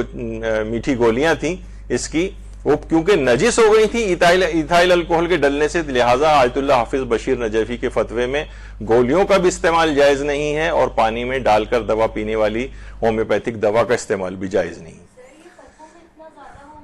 ہاں، یہ اس میں ہر مجتہد کی اپنی ایک تحقیق ہے، جس طرح ہر علم کے جو ماہرین ہیں ان کی تحقیق میں اختلاف ہوتا ہے، عقلاء اس کے اختلاف کو تسلیم کرتے ہیں۔ آپ دیکھتے ہیں ٹی وی پہ ٹاک شوز، اکانومسٹ جو بیٹھے ہوتے ہیں سب ایک دوسرے کے اپنا جو ہے وہ رائے دے رہے ہوتے ہیں، ہر شخص اپنی عقل کے مطابق بات کر رہا ہوتا ہے، اور ہمارے مراجع جو ہیں ان کے پاس سب کے پاس اپنے نظریات ہوتے ہیں، یعنی اپنے دلائل ہوتے ہیں، یعنی وہ دلائل رکھتے ہیں، وہ ثابت کر سکتے ہیں اس کو کہ دیکھیں میرے پاس یہ دلائل ہیں جس کی وجہ سے مجھے یہ سمجھ میں آ رہا ہے کہ ایتھائل الکوہل جو ہے نجس ہے، اور آغا سیستانی کہیں گے میرے پاس دیکھیے یہ دلائل ہیں، اور انسان نہیں، یہ تو یہ ایک دوسرا ہے پہلو، یا اس پہ ہمارے کہیں یہاں پر درس ہو چکے ہیں، اس پہ موضوع کتاب تک لکھی جا چکی ہے کہ مجتہدین کے فتاوی میں اختلاف کیوں ہوتا ہے، اور اس کی وجہ جو ہے خود احادیث کا ایک اختلاف ہے، یعنی اس میں مجتہد کا قصور نہیں ہے، احادیث کا اختلاف ہوتا ہے، فہم کا اختلاف ہوتا ہے، لیکن وہ ایک الگ موضوع ہے کہ مراجع کے فتاوی میں اختلاف کیوں ہے۔ اس پہ ہمارے درس بھی ہو چکے ہیں، یہاں پر انٹرنیٹ پہ آپ درس سن سکتی ہیں، اور کتاب بھی اس موضوع پہ لکھی جا چکی ہے۔ اچھا، اب دوا کی گولیوں میں الکوہل ڈالنے سے آقا بشیر نجفی کے نزدیک دوا بھی نجس ہو جاتی ہے، جب دوا نجس ہو گئی تو اس کا کھانا بھی جائز نہیں۔ آقا سیستانی کہتے ہیں کیونکہ الکوہل پاک ہے لہٰذا دوا بھی نجس نہیں ہوگی, اور الکوہل اڑ گئی ہے اگر اس میں سے ڈرائنگ پروسیس کے نتیجے میں, تو ان گولیوں کا استعمال بھی جائز ہے. اچھا, قطرات بھی پانی میں ڈال کر پینے ناجائز ہیں آیت اللہ حافظ بشیر نجفی کے فتوے میں, اور جو گولیاں ہیں ان کا استعمال بھی جائز نہیں, اور ان کے نزدیک اس استہلاک کا کوئی فائدہ نہیں. یعنی استہلاک کا فائدہ اس وقت ہوگا کہ جب وہ چیز بذات خود جائز ہو, یعنی پاک ہونی چاہیے وہ, یعنی ہلاک ہونے. مثلا ہم یہ نہیں کر سکتے کہ پانی کے اندر ہم نے نا تھوڑی سی شراب ملا دی, اور پھر وہ جیسی شراب ملائی ویسی پورا پانی نجس ہو جائے گا گلاس کا, چاہے پورا گلاس پانی سے بھرا ہوا اور ہم نے ایک قطرہ شراب ملا دی اس میں, تو شراب کیونکہ نجس ہے تو اس استہلاک کا کوئی فائدہ نہیں. یعنی بذات خود اس چیز کا پاک ہونا بھی ضروری. تو آقا بشیر نجفی کے نزدیک اس استہلاک کا فائدہ نہیں ہے, کیونکہ یہ تو آلریڈی نجس چیز تھی, اس نے پوری چیز کو ہی نجس کر دیا, پانی کو بھی اور گولیوں کو بھی. اچھا, نجس نہ ہو لیکن مسکر ہو تو استہلاک سے فائدہ ہوتا ہے. یعنی نجس نہیں ہے وہ چیز لیکن اس سے نشہ آتا ہو, تو پھر استہلاک کا فائدہ ہوتا ہے کہ اس کو مقدار اتنی کم کر دی جائے کہ وہ نہ ہونے کے برابر ہو جائے, یعنی 2% سے کم, تو پھر وہ چیز کا استعمال بھی جائز ہو جائے گا. یہ آغا سیستانی کا نظریہ ہے. کیونکہ اگر نجس ہوتا تو ایک قطرہ ڈالتے ہی پوری دوا نجس ہو جاتی. یہ ایک اہم چیز ہے. اچھا, جسم پر جو لگانے والی دوائیں ان میں بھی اگرچہ الکوہل ہوتا ہے, مثلا سن اسکریمز ہیں, جو سن اسکرین جو کریمز ہوتی ہیں ان کے اندر بھی الکوہل ہوتا ہے, ان کا بھی استعمال آغا سیستانی کے فتوے میں جائز ہے. یا اور جو بیوٹی کریمز وغیرہ جو آپ لگاتی ہیں اس میں بھی الکوہل کی مقدار ہوتی ہے. اور اسی طریقے سے مثلا جو ہینڈ سینیٹائزرز آج کل بہت یوز ہو رہے ہیں اس کے اندر بھی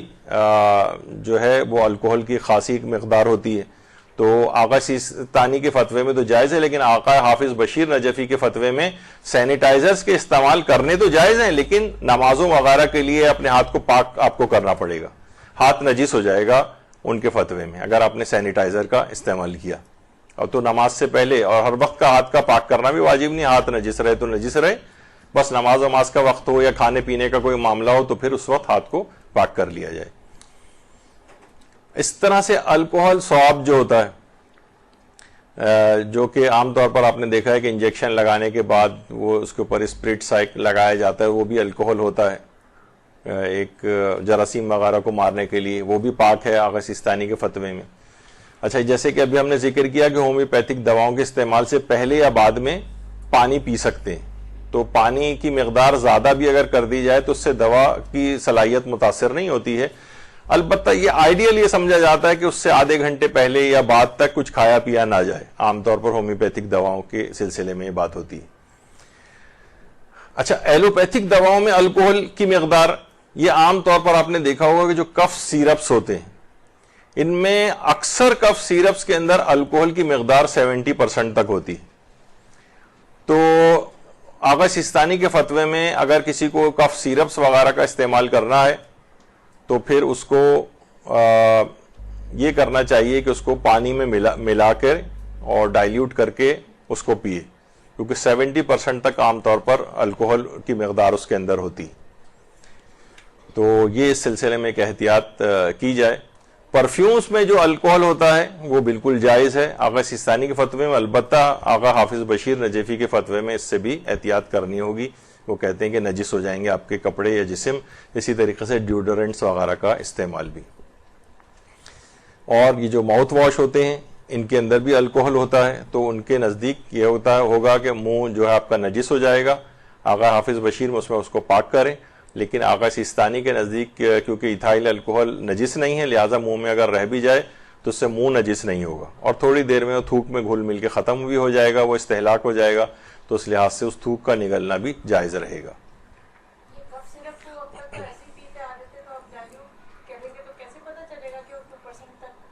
میں نے ابھی آپ کو بتایا تو ہے کہ آدھا جو گلاس پانی کے اندر بھی اگر آپ اس کو ملا لیں تو ہو جائے گا اس سے. ہاں, سیرپ بھی ایک گلاس پانی میں ملا لیں, آدھے گلاس پانی میں ملا لیں, اس سے فرق نہیں پڑتا ہے. کیونکہ ویسے بھی اگر آپ پئیں اور اس کے فوراً بعد ایک گلاس پانی اس کے بعد پی لیں آپ, تو دوا پہ کوئی فرق نہیں پڑتا ہے, بلکہ جتنی بھی اس کو ڈائلیوٹ کر کے اور وہ اس کے شاید ہضم کرنے میں اور آسانی ہو اس کے.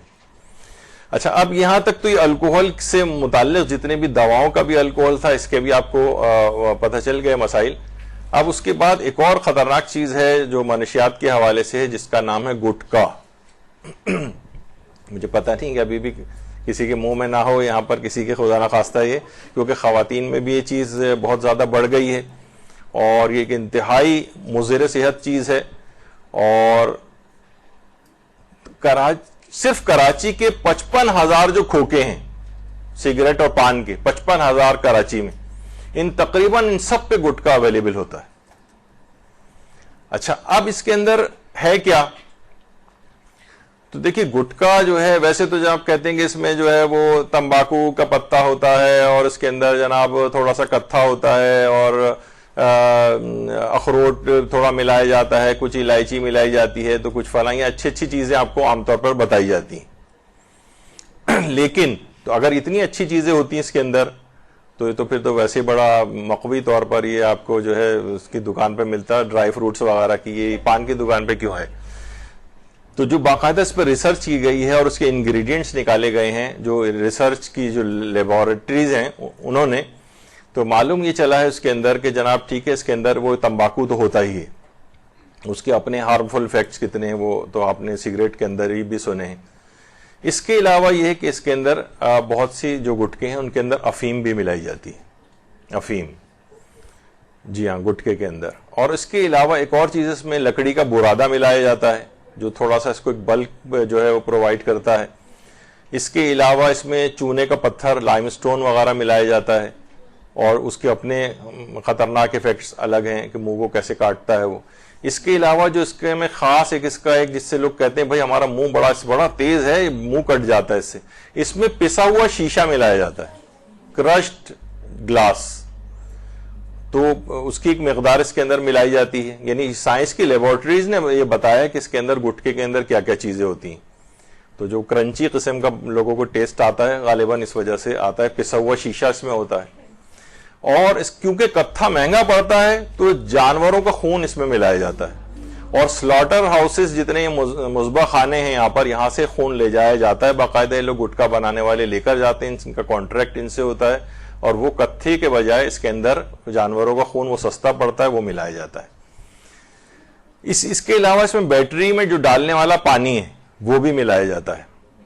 جس سے عام طور پر یہ ہوتا ہے کہ ڈی ہائیڈریشن وغیرہ کاز ہوتی ہے اس سے, اور اس طرح کی چیزیں. بیٹری کا پانی بھی ہوتا ہے اس میں. اور اس کے اندر انتہائی گھٹیا قسم کی چھالیاں ملائی جاتی ہیں, گھٹیا قسم کی سی گریڈ چھالیاں جس میں پھپھوند لگی ہوئی ہوتی ہے, جراثیم سے بھرپور ہوتی ہے, کیونکہ وہ آپ کو اس طرح سے تو نہیں. تو یہ تمام چیزیں اس کے اندر ملائی جاتی جو انتہائی ساری کی ساری انتہا سے زیادہ مضر صحت چیزیں. اچھا اب بڑی حیرت انگیز بات یہ ہے کہ ہمارا جو سندھ ہے, ظاہر ابھی ہم اس کے لحاظ سے یہاں پر بات کر رہے ہیں, سندھ کے اندر تقریباً 3,000 نئے کیسز گٹکے کی وجہ سے جو بیماریوں والے ہیں جن میں کینسرز وغیرہ ہیں, 3,000 کے قریب اس کے اعداد و شمار جمع کیے گئے ہیں کہ تقریباً 3,000 نئے کیسز روزانہ کا اس میں اضافہ ہو رہا ہے. بہت خوفناک حد تک اضافہ ہو رہا ہے گٹکا کھانے کی وجہ سے. اور سندھ کے اندر, کراچی کے اندر تو تقریباً 40-50% تقریباً کوئی نہ کوئی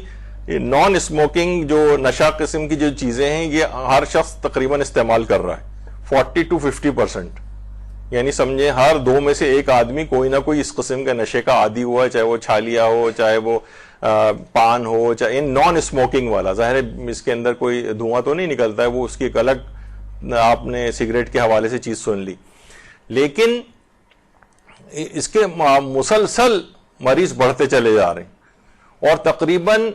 20,000 سالانہ نئے گٹکے کی وجہ سے جو منہ کے کینسرز کے جو مریض آ رہے ہیں, یعنی تقریباً 20,000 سالانہ جو ہے وہ ان میں اضافہ ہوتا چلا جا رہا ہے. منہ کے کینسر اس سے ہونے لگتا ہے. لوگ اکثر کہتے ہیں نا کہ بھائی, مجھ سے بھی ایک صاحب نے پوچھا تھا کہ بھائی ہم سگریٹ چھوڑ کے کیا یہ تمباکو والا پان کھانا شروع کر دیں؟ تو میں نے کہا کہ اگر مثلا لنگ کینسر آپ کو پسند نہیں اور منہ کا کینسر پسند ہے تو آپ کی مرضی ہے. یعنی کوئی نہ کوئی دونوں چیزیں اپنی جگہ پر خطرناک ہیں. تو بہرحال یہ کہ مریضوں کی اتنی تیزی کے ساتھ تعداد میں اتنے بڑے بڑے امراض میں اضافہ ہو رہا ہے یہاں پر. خاص طور پر جو ٹھٹا, جو سندھ کا ایک علاقہ ہے ایک شہر جس کی آبادی 10 لاکھ ہے، اس میں سے 8 لاکھ افراد یعنی 80% آف ٹھٹا پاپولیشن جو ہے وہ گٹکا استعمال کرتی، 80%، اور اتنی تیز رفتاری کے ساتھ وہاں سے کینسر کے مریض اور یہاں پر علاج کے لیے جو ہے وہ لائے جا رہے ہیں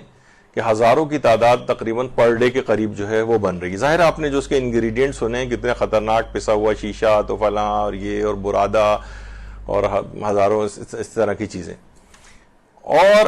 اتنا ہے کہ جناب یہ جو مین پوری اور یہ گٹکا، اس پہ باقاعدہ 2019 میں قانون بھی پاس ہو چکا ہے، لیکن اس کا بھی کوئی خاطر خواہ نتیجہ نہیں نکلا ہے کہ اس کے استعمال پر، اس کے بیچنے پر اور اس تمام چیزوں پر پابندی ہے۔ لیکن جیسے میں نے کہا کہ 55,000 جو یہاں پر پان کی جو شاپس ہیں اور جو کھوکے ہیں اس پر گٹکا آلریڈی فروخت ہو رہا ہے۔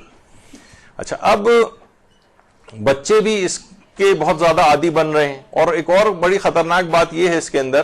کہ یہ عام طور پر جو یہ middle class, lower middle class اور پور کلاس جو ہے، ان کے اندر یہ اس کا استعمال بہت زیادہ ہے۔ یہ جو ذرا تھوڑی سی ہائر کلاس ہے ان کے اندر اور بڑے بڑے نشے ہیں اور شرابیں ہیں اور کون کون سے اور جو خطرناک دیگر نشے ہیں جن کے نام بھی لوگوں کو ابھی پتہ نہیں ہے، وہ لوگ، ان کی الگ ایک کلاس ہے، وہ لوگ گٹکا وغیرہ اتنا استعمال نہیں کرتے ہیں۔ لیکن یہ جو غریب طبقہ ہے یا لوور مڈل کلاس، یہ ان کے ساتھ ایک اور بڑا المیہ یہ ہو جاتا ہے کہ پہلے سے ہی مالی اعتبار سے کمزور ہیں، پھر یہ اتنے بڑے امراض کینسرز میں گرفتار ہو جاتے ہیں جن کا علاج اور بہت زیادہ ایکسپینسو علاج ہے، وہ لوگ افورڈ نہیں کر سکتے۔ نتیجے میں یہ ہے کہ وہ اموات بھی ان کی اور زیادہ ہوتی ہیں۔ تو بہرحال یہ کہ گٹکا اس لحاظ سے بچوں وغیرہ کے اندر بھی ہو رہا ہے، نوجوان اس کو ہر وقت کھاتے پھر رہے ہیں، اور ہر وقت ان کی جیبوں کے اندر یہ سب چیزیں جو ہیں وہ رہتی ہیں، ان کو اس کے صرف وہی بتا دی جائیں کہ بھائی دیکھو اس کے اندر کیا کیا چیزیں اس میں شامل کی گئی ہیں اور تمہارا کس قدر اس میں نقصان ہو رہا ہے۔ اور گٹکے کے اندر دیکھیے، اب اس سے پہلے ہم نے ذکر کیا تھا جیسے سگریٹ ہے، اس میں تو چلیں ایک اکا دکا جو ہے وہ کینسر پروڈیوسنگ جو اس کا کانٹینٹ ہے ان میں 1-2 ہے جو کارسینوجینک کہلاتے ہیں، جس سے کینسر ہوتا ہے۔ گٹکے کے اندر نکوٹین کے علاوہ 28 ایسے کیمیکلز ہیں کہ جس سے کینسر ہوتا ہے۔ سگریٹ کتنا خطرناک ہے، اس میں ایک کا دکا جو ہے وہ کارسینوجینک ہے، اس میں 28 کارسینوجینک مٹیریل ہے، یعنی 28 جو کینسر پروڈیوسنگ جو چیزیں ہیں۔ تو پھر اس کے اندر پھر یہی ہوتا ہے، حتیٰ کہ جو چھالیاں وغیرہ بھی ہے وہ بھی اس کے اندر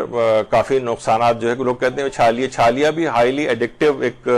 چیز کہلاتی ہے۔ آپ دیکھتے ہیں کہ لوگ جو کھا رہے ہیں اس کو،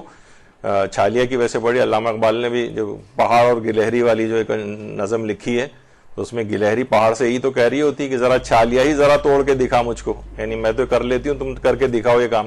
تو بہرحال چھالیا، لیکن یہ جو کھانے کے اعتبار سے جو چیز ہے وہ یہ ہے کہ کافی نقصان دہ ہے، دل کے امراض بھی اس سے ہوتے ہیں، اور یہ ظاہر ہے ہر وقت منہ میں جو لوگ چباتے رہتے ہیں تو اس سے السریشن ہوتی ہے، اور پھر وہ جو بعد میں اگر کنٹینیوس السریشن اس طرح سے ہو منہ کے اندر تو وہ کینسر میں تبدیل ہوتی ہے۔ ابھی میں نے وہی کہا نا کہ وہ جب کئی لوگ ہم دیکھتے ہیں گر جاتے ہیں لیکن وہ بچ جاتے ہیں، تو اس وجہ سے ہم کہیں تو وہ ایک وقت آتا ہے کہ اس کے بعد پھر ان کو وہ بیماریاں ہوتی ہیں۔ آپ اس فیز میں دیکھ رہے ہیں کہ ابھی وہ ٹائم ان کا نہیں آیا ہے، خیر ابھی آگے چل کر ابھی ہم اس کا ذکر کریں گے۔ اچھا، اب کیا ہوتا ہے کہ جناب کچھ ہی عرصے بعد پھر کیا ہوتا ہے کہ جب اتنے عرصے کھا لیا 25-30 سال جیسے بھی آپ نے کہا، اس کے بعد دیکھتے ہیں کہیں ایک گلٹی نمودار ہو گئی گلے میں، پھر جناب منہ کے اندر السریشن ہو گئی اس کی، اور السر ہیل نہیں ہو رہا ہے، جو کہ اس کی علامت زیادہ تر عموماً یہ ہو جاتی ہے کہ یہ السر اگر منہ کا ہیل نہ ہو رہا ہو، کسی کا زبان کے کنارے پر ہو رہا ہوتا ہے یا گمز میں ہو رہا ہوتا ہے، یعنی اورل کیویٹی وغیرہ کے اندر، تو پھر یہ کینسر کی علامت جو ہے وہ بن جاتی ہے۔ تو یہ سب کیا ہوتا ہے، کچھ عرصے کے بعد یہ چیزیں ہونا شروع ہو جاتی ہیں، اور یہی وجہ ہے کہ باقاعدہ بہت سے لوگوں نے اس پہ یعنی کیس بھی کیے ہیں ان لوگوں نے کہ بھائی ان چیزوں کو بند کیا جائے، ان کو کھانے سے ہمارا یہ حال ہو گیا۔ تو اس طرح کے کینسرز وغیرہ جو ہوتے ہیں تو لوگوں کا بہت بری صورتحال اس سے ہوتی ہے، ان کی زندگیاں خراب ہو گئی ہیں، اور لیکن اس کے باوجود بھی یہ مافیاز اتنی طاقتور ہیں کہ اس کے باوجود اس پہ کوئی پابندی نہیں لگائی جاتی ہے۔ اور لوگوں کی اچھا ایسے افراد کیا ہوتے ہیں کہ اگر جب تک ان کا پروسیجر چل رہا ہوتا ہے یہ پورے گھر پہ بھی بوجھ بن جاتے ہیں، ان کی جابز ختم ہو جاتی ہیں، اور یہ کسی جگہ ملازمت کرنے کے بھی قابل نہیں ہوتے ہیں، تو ایک المیہ کے اندر پورا خاندان گرفتار ہو جاتا ہے۔ اور جو موسٹ کامن کینسرز ہیں جس میں بریسٹ کینسر خواتین میں، اس کے بعد جو یہ اورو فیرنجیل جو ہے یعنی منہ وغیرہ کے جو ہوتے ہیں یہ سب سے زیادہ ہیں پاکستان کے اندر، یعنی ان کا ٹرینڈ، اور اس کے بعد جو ہیں اور جگہوں کے جو کینسر ہیں ان کے اندر. تو آپ دیکھیں دوسرے نمبر کے اوپر یہ والے کینسر آ رہے ہیں، اور اس کی بھی وجہ صرف یہی بن رہی ہے کہ اس طرح کی چیزیں جو کھائی جاتی ہیں، تمباکو والے پان اور یہ گٹکے اور پتہ نہیں کون کون سی اس کے اندر اقسام آ گئی ہیں کہ یہ سب چیزیں یہ کوز کر رہی ہیں. باقاعدہ انڈیا کے اندر تو اس قدر اس پہ دلہن کی بارات واپس چلی گئی کچھ عرصے پہلے، ریئل واقعہ، اس نے دیکھا کہ محفل جب وہ شادی کی تقریب ہو رہی تھی کہ دولہا جو ہے گٹکا کھا رہا ہے، تو اس نے کہا کہ میں اس شخص سے شادی ہی نہیں کر سکتی. بارات واپس چلی گئی، لیکن اس نے کہا کہ نہیں، ایسے شخص سے، یہ بڑا واقعہ مشہور ہوا تھا اس وجہ سے میں نے اس میں ذکر کر دیا اس کا. تو بہرحال یہ بڑا ایک خطرناک ایک چیز ہے، اور آپ نے دیکھا کہ اس کے کس قدر نقصانات ہیں. تو گٹکے کے حرام ہونے پر جو اس کے انگریڈینٹس کے اندر جو چیزیں ہیں اور جو جتنی خطرناک ہیں وہ تو ان کا نقصان تو کسی بھی عاقل آدمی کے سامنے رکھیں تو شاید چند چیزیں دفعہ کھانا ہی آپ کے لیے نقصان دہ ہو سکتا ہے. پیسا ہوا شیشہ مثلا آپ کھا رہے ہیں، آپ کہیں کوئی بات نہیں، 10 سال تک مثلا میں اگر کھا رہا ہوں، بہت سے لوگ پان گٹکا منہ میں رکھ کے، جب نیا وہ بیماری وبائی جو آج کل چل رہی ہے وہ آئی تھی تو لوگ منہ میں بھر کے کہتے تھے کہ گٹکا، یہ کورونا ہمارا کچھ نہیں بگاڑ سکتا کہ ہمارے منہ میں یہ بھرا ہوا ہے، یہ خود سب کو تمام امراض کو مار دیتا ہے. لیکن وہ خود کتنا بڑا مرض ہے بہرحال یہ. تو اس کے بعد آ جائیے نسوار. یہ بھی کافی جو ہے آج کل ہو رہا ہے یہ والا مسئلہ، اور اس کے اندر بھی کہا جاتا ہے کہ جناب اس میں ایک وہ تمباکو والا جو خاص پتہ ہوتا ہے وہ اس کے اندر استعمال ہوتا ہے، اور اس کے علاوہ اس کے اندر راکھ بھی ملائی جاتی ہے، راکھ، ایشز، راکھ جو ہوتی ہے وہ اس کے اندر ملائی جاتی ہے اس کی تیاری کے اندر. اور اس کے اندر ایک تو یہی تمباکو جس میں نکوٹین ہوتا ہے، اور اس کے علاوہ یہ کہ اس کے اندر بھی وہ لائم سٹون یعنی چونے کا جو برادہ جو ہے وہ ملایا جاتا ہے اس کے اندر. اور اس میں خاص قسم کی گوند ہے وہ بھی ملائی جاتی ہے. ان کی شکلیں بھی آپ دیکھیں، یہ خاص قسم کی گوند ہے جو اس کے اندر ملائی جاتی ہے، اور اس کے بعد پھر اس کو باقاعدہ پاؤں سے پیسا ویسا جاتا ہے، اور اس کے بعد پھر اس کو لایا جاتا ہے. اچھا، اب اس میں بھی آپ دیکھیں کہ پاکستان کے اندر سب سے زیادہ جو ہے خیبر پختونخوا کے اندر یہ ہوتا ہے، جس کی آبادی اس وقت تقریباً سمجھیں کہ 4.25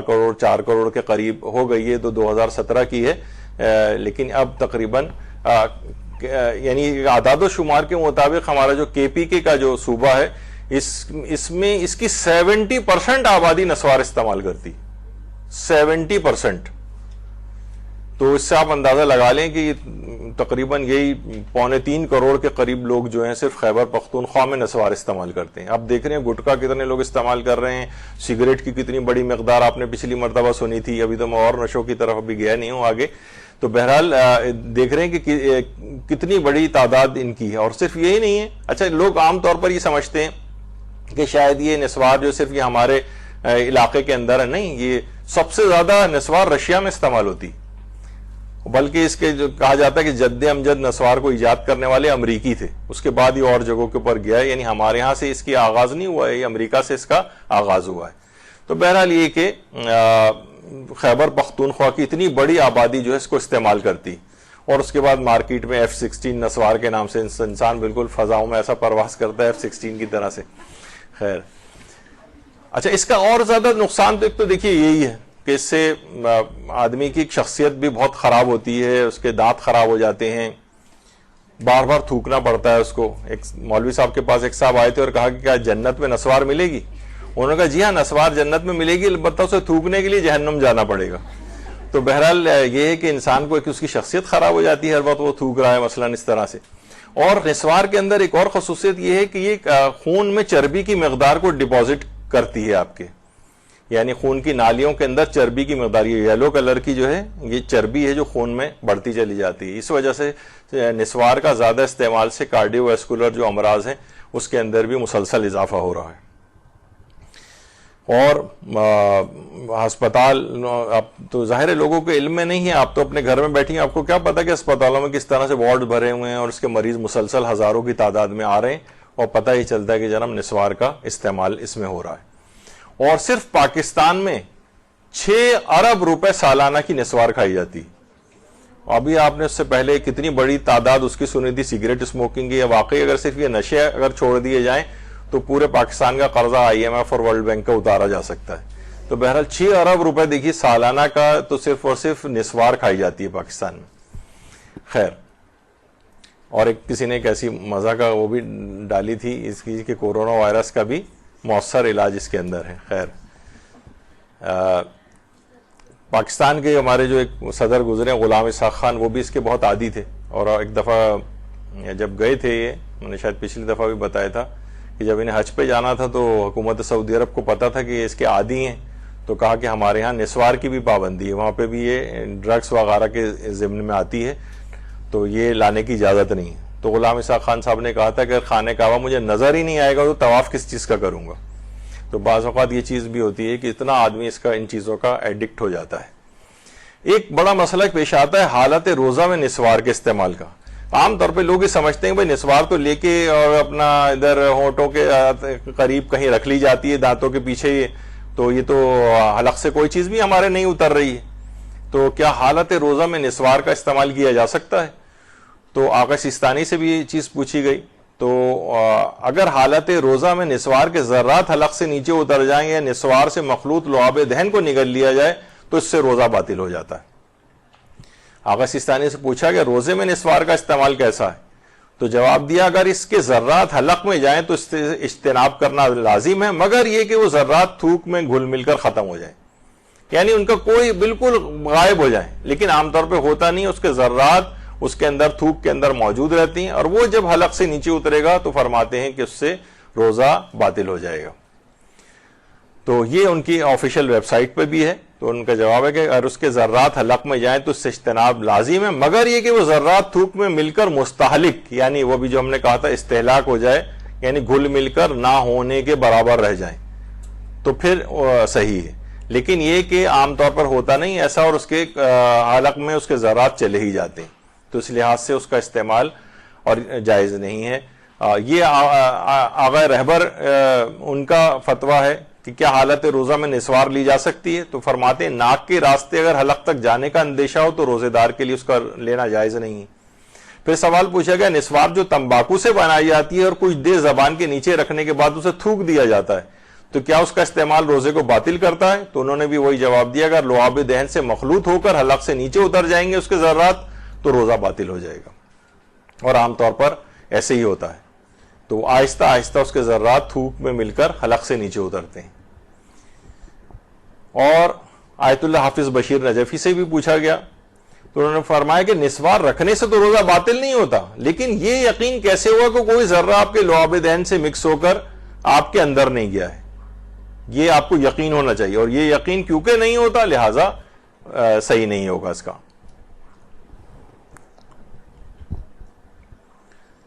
اور آیت اللہ ناصر مکارم شیرازی نے تو اشکال کی بنا پر عام حالات میں بھی نسوار کا استعمال جائز نہیں قرار دیا ہے، انہیں ناجائز ہے ان کے فتوے میں، اور روزے کی حالت میں بھی اشکال کی بنا پر منع ہے،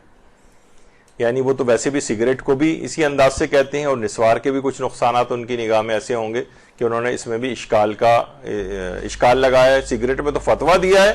البتہ نسوار میں عمومی حالات میں اشکال لگایا ہے۔ البتہ آغا سیستانی کے فتوے میں یا جو اور دیگر مراجع ہیں وہ عام حالات میں نسوار کو حرام قرار نہیں دیتے، صرف حالت روزہ میں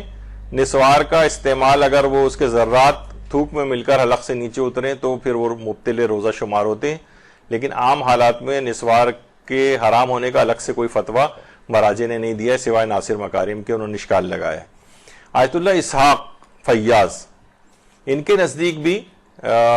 یہ تو فرماتے ہیں کہ اگر آپ نے کسی نے نسوار حالت روزہ میں رکھی اور حلق میں اس کے ذرات چلے گئے تھوک کے ساتھ مل کر تو قضا بھی کرنی ہوگی، وہ روزہ بھی باطل ہوگا، قضا بھی ہوگی اور کفارہ بھی ہوگا۔ تو لیکن عمومی حالات میں آیت اللہ اسحاق فیاض نے بھی الگ سے نسوار کے حرام ہونے کا فتویٰ نہیں دیا ہے۔ آیت اللہ محقق کابلی وہ بھی فرماتے ہیں کہ نسوار کے حرام ہونے کی یا مکروہ ہونے کی کوئی دلیل ہمارے پاس الگ سے نہیں ہے، البتہ بہرحال اگر رمضان میں آپ نے استعمال کیا ہے اس کو اور تھوک میں مل کے جا رہے ہیں تو روزہ تو باطل ہو جائے گا۔ آیت اللہ اسحاق فیاض ایک اور بھی چیز کہتے تھے، اگر ویسے ہی رکھا ہوا ہے آپ نے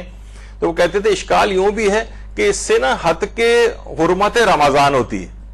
یعنی لوگوں کی نگاہ میں رمضان یعنی آپ اس میں نا یہ نسوار عام دنوں کی طرح سے اپنے منہ میں رکھا ہوا، اس سے رمضان کا احترام مجروح ہوگا، تو اس وجہ سے بھی اس کا استعمال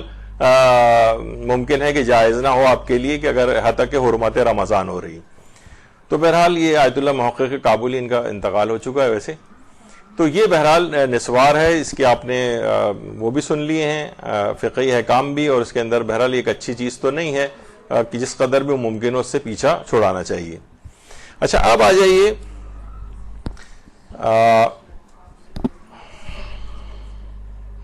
دن ہو گئے، اب دیکھیے اور جو نشے اور بھی ہیں، ابھی میں ایک عمومی طور پر جو چیزیں ہیں وہ آپ کے سامنے عام طور پر لوگ کن کن چیزوں کا استعمال کرتے ہیں، تو شراب ہو گئی، سگریٹ ہو گئی، آئس ایک نشہ ہے، چرس ہے، بھنگ ہے، افیم ہے، اور ہیروئن ہے، حشیش ہے، حقہ، سگار، بیڑی، کوکین اور شیشہ، چھالیا، گٹکا، تمباکو والا پان، نسوار، ویپ، ای سگریٹس، ایل ایس ڈی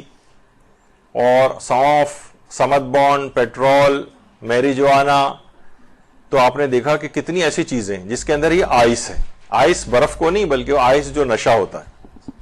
نشہ۔ اور ابھی کچھ ہی عرصے پہلے ایک گروپ جو سپلائی کرتے تھے کراچی یونیورسٹی میں، ایک گروپ پکڑا گیا تھا ٹی وی پہ، ان کا انٹرویو میں نے خود سنا تھا ان افراد کا، ان کے بقول کے تقریباً کراچی یونیورسٹی کے 70-80% طالب علم، اب یہ لوگ ایسا نہ ہو کہ اب نامعلوم اس میں کتنا مبالغہ آ رہی تھی، یہ کیا تھا، لیکن اس نے بیچنے والے نے اس بات کا اعتراف کیا تھا کہ بہت بڑی تعداد میں یہاں کے جو طالب علم ہیں یہ منشیات کو استعمال کرتے ہیں، جس میں خود آئس، یہ اس کی سپلائی جو ہے وہ ہو رہی ہوتی ہے وہاں پر۔ یہ خاص قسم کا ایک نشہ ہے جو ایک نیا یہاں پہ انٹروڈیوس ہوا ہے، تو اور اس کو اس طرح سے ایک خاص اس کا ایک وہ ہوتا ہے، اس کے اندر ڈال کے اس کو پیا جاتا ہے۔ اچھا ابھی اس کا حکم میں آگے چل کر بتاتا ہوں، اب تقریباً ہم ہر چیز کو الگ الگ اتنا بیان نہیں کریں گے، ورنہ تو پھر تو یہ 5-10 نشستیں اور چاہیے، اتنے زیادہ نشے اس میں ہیں، لیکن یہ کہ ان کا ایک اصول بیان ہو جائے گا کہ مراجع اس سلسلے میں کیا کہتے ہیں۔ یہ خوبصورت چیز جو ہے اس کا نام چرس ہے، چرس۔ اچھا اب یہ جو ہے اس خاص طریقے سے یہ بھی بنائی جاتی ہے اور یہ بھی اس کے اندر شمار ہوتی ہے،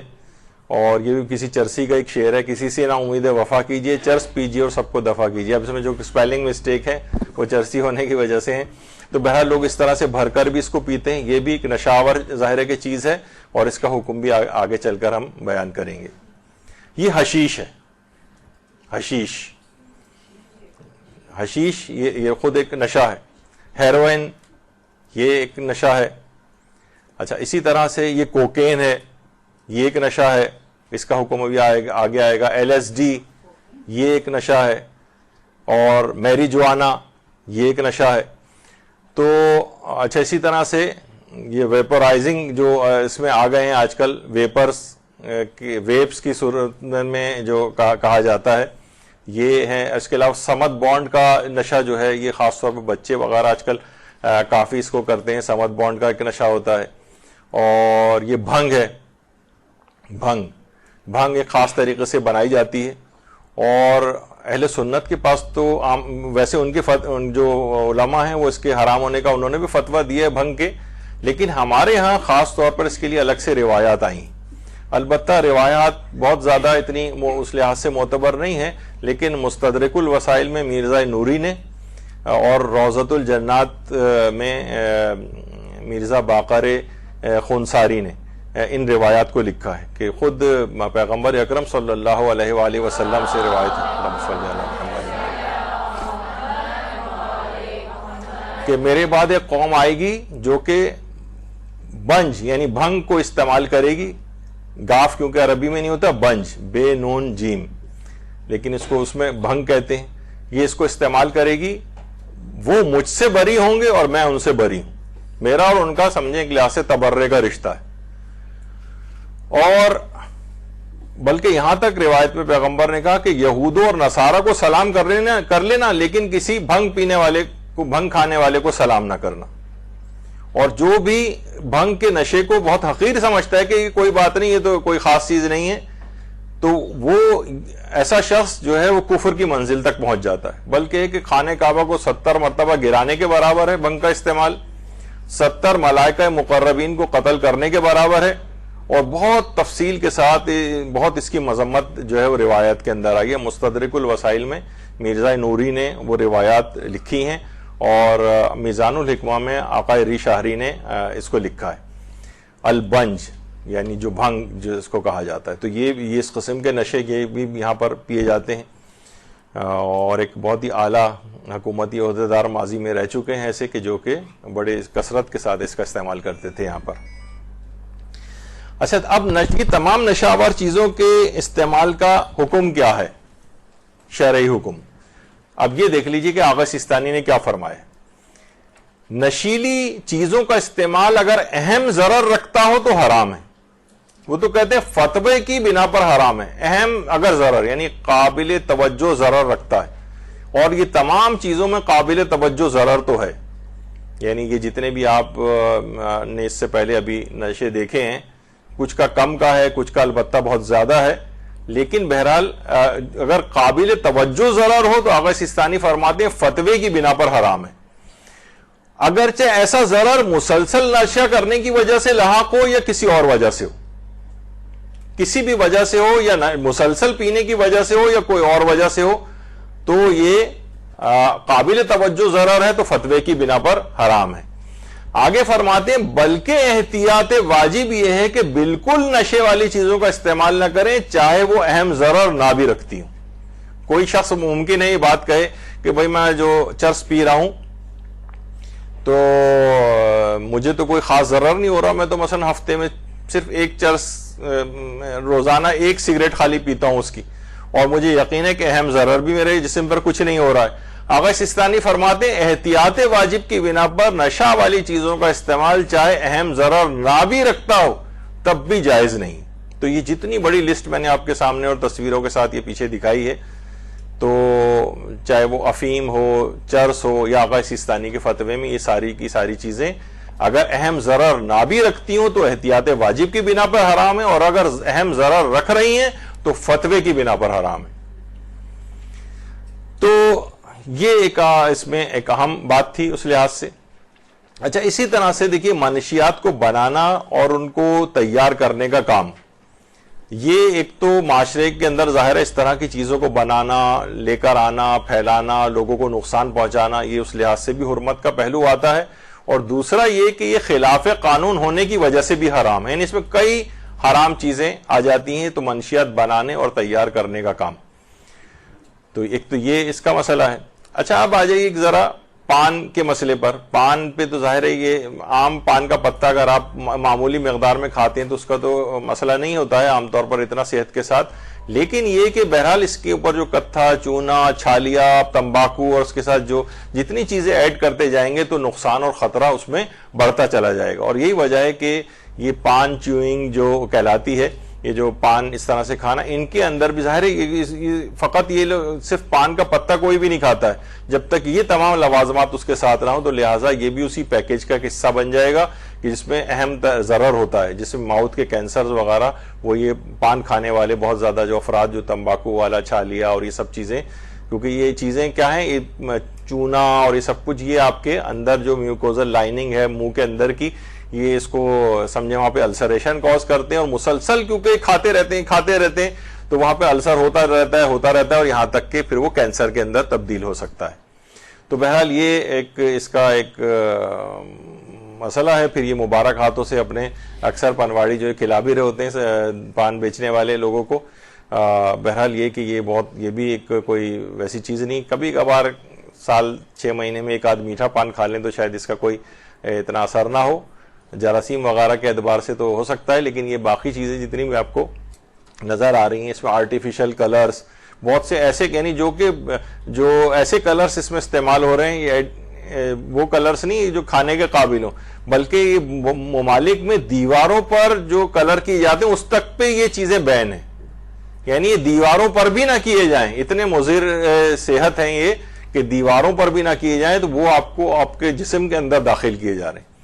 تو یہ اس طرح کی بہت ساری چیزیں ہیں اس کے اندر، اور جو اس میں ظاہر ہے کہ عادی ہو جاتے ہیں اس کے، ان کی اپنی شخصیت بھی اس لحاظ سے خراب ہو جاتی ہے. البتہ بہرحال یہاں بہت سارے ایسے مضامین بھی لکھے گئے ہیں. عظیم بیگ چغتائی صاحب کا ممتحن کا پان ایک مضمون ایک زمانے میں بی اے اور ایم اے کی کتابوں کے اندر ہوا کرتا تھا، اس میں پان کی بڑی خصوصیات وغیرہ جو ہے وہ بیان کی گئی تھیں. تو کہا جاتا ہے کہ یوفوریا ظاہر چھالیاں کھانے سے بھی ہوتا ہے اور یہ پان کھانے سے بھی ہوتا ہے. تھوڑے سے آدمی یوفورک ہو جاتا ہے، یعنی تھوڑا ہوا میں اڑنے لگتا ہے، ذرا ریلیکس ہو جاتا ہے، ٹینشن وغیرہ اس کی بظاہر کم ہو جاتی ہے. لیکن یہ تو بہت معمولی سا فائدہ ہے اور اس کا نقصان اس کے مقابلے میں بہت زیادہ ہے. تو بہرحال یہ ہے کہ اس کے بعد ایک اور نقصان جو کہ یہ ہمارا قومی نشان میرا خیال ہے اس کو ہونا چاہیے اس چیز کو، یہ جو پان کی پچکاریاں وغیرہ جو اس سے، اور ایک کوئی بلڈنگ ایسی نہیں ہے، کوئی جگہ ایسی نہیں ہے. یہی وجہ ہے کہ جو عرب ممالک ہیں وہاں پر پتہ نہیں 1000 درہم اور 1000 ریال کا فائن عام طور پر ان کے اوپر ہوتا ہے اگر پان کی پھیک کوئی تھوکتا ہوا کہیں پہ نظر آئے. تو بہرحال یہ آپ نے دیکھا کہ ہم نے بہت تیز رفتاری کے ساتھ اس کو مکمل کیا، لیکن اس میں اگر چاہتے تو اور نشے کی اور ظاہر ہے کہ اس کے نقصانات بتا کر اس کی جی ہاں سونف، دیکھیے ویسے تو سونف کے اندر فائدے تو زیادہ ہیں، لیکن بہت زیادہ اگر اس کا عادی ہو جائے اگر کوئی شخص، تو اس میں سونف کے متعلق کہا جاتا ہے کہ ایسٹروجن لائک ایفیکٹ ہوتا ہے اس کا. تو لہٰذا وہ خواتین کے جن ظاہر ہے کہ خواتین کے اندر یہ ہارمون سینسیٹیو جو چیزیں ہوتی ہیں، بعض اوقات مختلف کینسرز ایسے ہیں، بریسٹ کینسر ہے، اوویرین کینسر ہے، یوٹیرائن کینسر ہے، اس طرح کے جو ہیں سروائیکل کینسر ہے. تو بہرحال اس کے اندر جو جس میں ہارمون سینسیٹیو جو ہیں ان کے اندر مزید فیول ملتا ہے کینسر کو. تو ایسی خواتین خاص طور پر سونف کو استعمال نہ کریں، اور جو حاملہ خواتین ہیں وہ سونف کو استعمال نہ کریں، اس سے کانٹریکشنز وغیرہ ہوتی ہیں اور ایبورشن وغیرہ کے چانسز جو ہیں وہ بڑھ جاتے ہیں.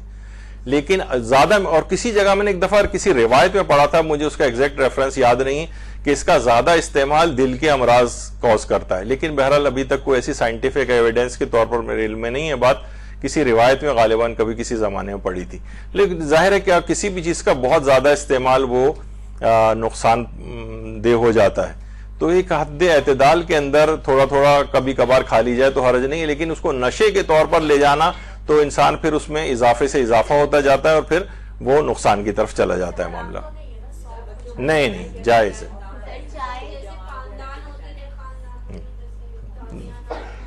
وہ تو میں نے بتا دیا کہ یہ سب چیزیں زیادہ مقدار میں ہوں تو نقصان دہ. پان چھالیا کے متعلق بھی کہا جاتا ہے کہ یہ ظاہر ہے کہ آپ منہ میں ہر وقت رہے گی تو وہ ایک آپ سوچیں کہ لکڑی کو آپ روزانہ چبا رہے ہیں پورے دن،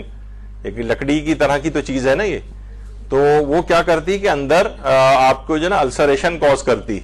اور اس سے پھر کینسرز کی طرف بھی انسان چلا جاتا ہے. اور عام طور پر صرف چھالیا کھانے والے فقط چھالیا کی حد تک نہیں رہ جاتے، بلکہ آپ دیکھیں کہ میں سب چیزیں بتاؤں کہ ان چیزوں کے اندر ایسی چیزیں بھی ملائی جاتی ہیں، کچھ نشے ایسے کہ جس سے آپ ان کی عادی بن جاتی ہیں بہت سے. بلکہ مجھے ایگزیکٹلی یاد نہیں ہے، کچھ لوگ اس کا نام بھی بتاتے ہیں کہ بہت سارے چائے والے جو ہوتے ہیں کیوں لوگ دور دور سے ان کی چائے پینے آتے ہیں، وہ ایسی چیز کوئی اس کے اندر نشاور ملاتے ہیں جس سے ان کو ایڈکشن ہو جاتی ہے کہ لوگ میلوں کا سفر طے کر کے فقط اس کے پاس چائے پینے کے لیے آ رہے ہیں. بھائی چائے ہر شخص ایسی چیز ہے کہ ہر شخص گھر میں بھی بنا سکتا ہے اسے، اور اچھی سے اچھی چائے بنا سکتا ہے، لیکن وہ سفر طے کر کے فقط اس دکان یا اس ہوٹل یا اس کھوکے کے پاس جانا چائے والے کے، تو یہ اس کی علامت ہے کہ اس کے اندر کوئی ایسی چیز ملائی جاتی ہے، ڈوڈھیال پتہ اس طرح کی کوئی چیز، کوئی مجھے کسی نے بتائی تھی، اس کا نام سائنٹیفک تو مجھے پتہ نہیں کہ کیا ہے اس کا، لیکن عام طور پہ مشہور ہے کہ وہ ایسی چیزیں ملائی جاتی. تو آپ نے دیکھا کہ چاہے وہ سگریٹ ہو، پان ہو، مختلف قسم کے ہوں، اور مختلف لوگ الگ الگ یہ چیزیں استعمال کر رہے ہیں. یعنی پاکستان میں تقریباً ہر دوسرا شخص کسی نہ کسی طرح سے ایک نشے میں گرفتار ہے.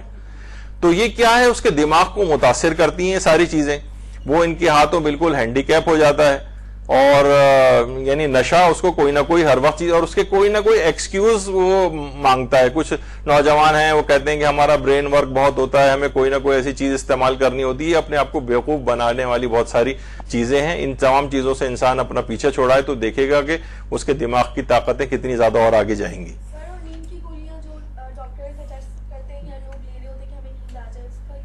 ظاہر ہے کہ اگر وہ بالکل اس طور پر ہو، افیم کی کوئی گولیاں اس طرح سے کھانا ہر وقت ہر وہ چیز کہ جو اس کے صحت کے لیے نقصان دہ ہو،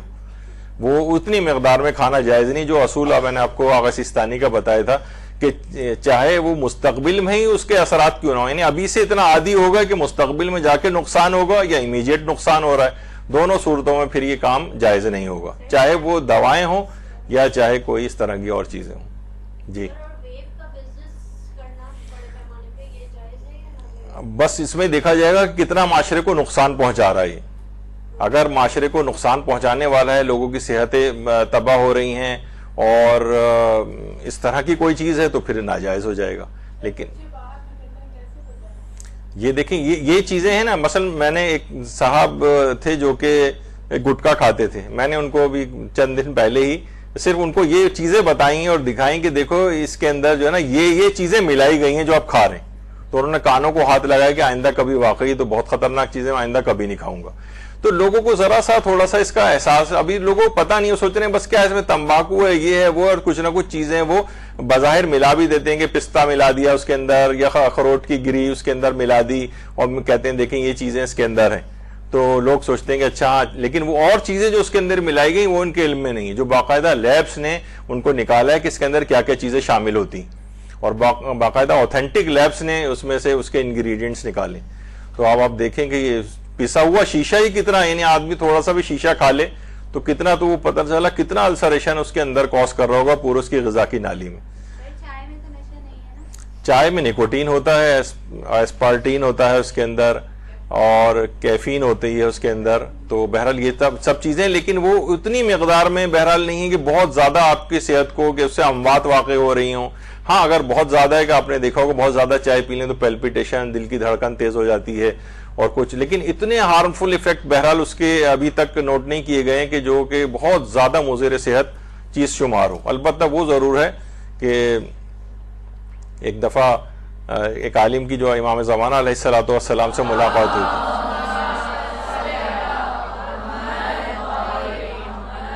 تو انہوں نے امام کو چائے پیش کی تھی. تو اس واقعے کے اندر ملتا ہے کہ امام کے جملے تھے کہ ہم ایسی فضول چیزوں سے اپنے آپ کو آلودہ نہیں کرتے. چائے کے متعلق امام نے کہا تھا. اس پہ بھی بہت سارے لوگ مزاح میں کہتے ہیں کہ وہ ایرانی والا قہوہ ہوگا، ورنہ ہمارے یہاں کی دودھ پتی اگر پیش کی جاتی تو شاید امام منع نہ کرتے. تو بہرحال یہ تک مذاق والی بات تھی، لیکن بہرحال اس میں ایک بہت بڑے ایک مجتہد جن کی ملاقات ان سے ہوئی تھی اور انہوں نے امام کو پیش کیا تو امام نے کہا تھا کہ ہم ان فضول چیزوں سے اجتناب کرتے ہیں. تو بہرحال یہ سب چیزیں، چاہے وہ چائے کی صورت میں اگر عادی کسی چیز کا بھی انسان بن جاتا ہے تو واقعتاً پریشان کن بات ہے کہ وہ ان چیزوں کے ہاتھوں، انسان کو آزاد اللہ نے پیدا کیا ہے، وہ ان تمام چیزوں کے قبضے میں جا کے ان کا غلام ہو جاتا ہے کہ چائے نہیں ملی تو پورا دن اس کا خراب گزر رہا ہے، چائے نہیں ملی اور یا نشہ نہیں ملا تو پورا روزہ اس کا خراب گزر رہا ہے، لوگوں پہ جھلاتا پھر رہا ہے، غصے ہو رہا ہے کہ تمہیں پتہ نہیں کہ میرا روزہ ہے.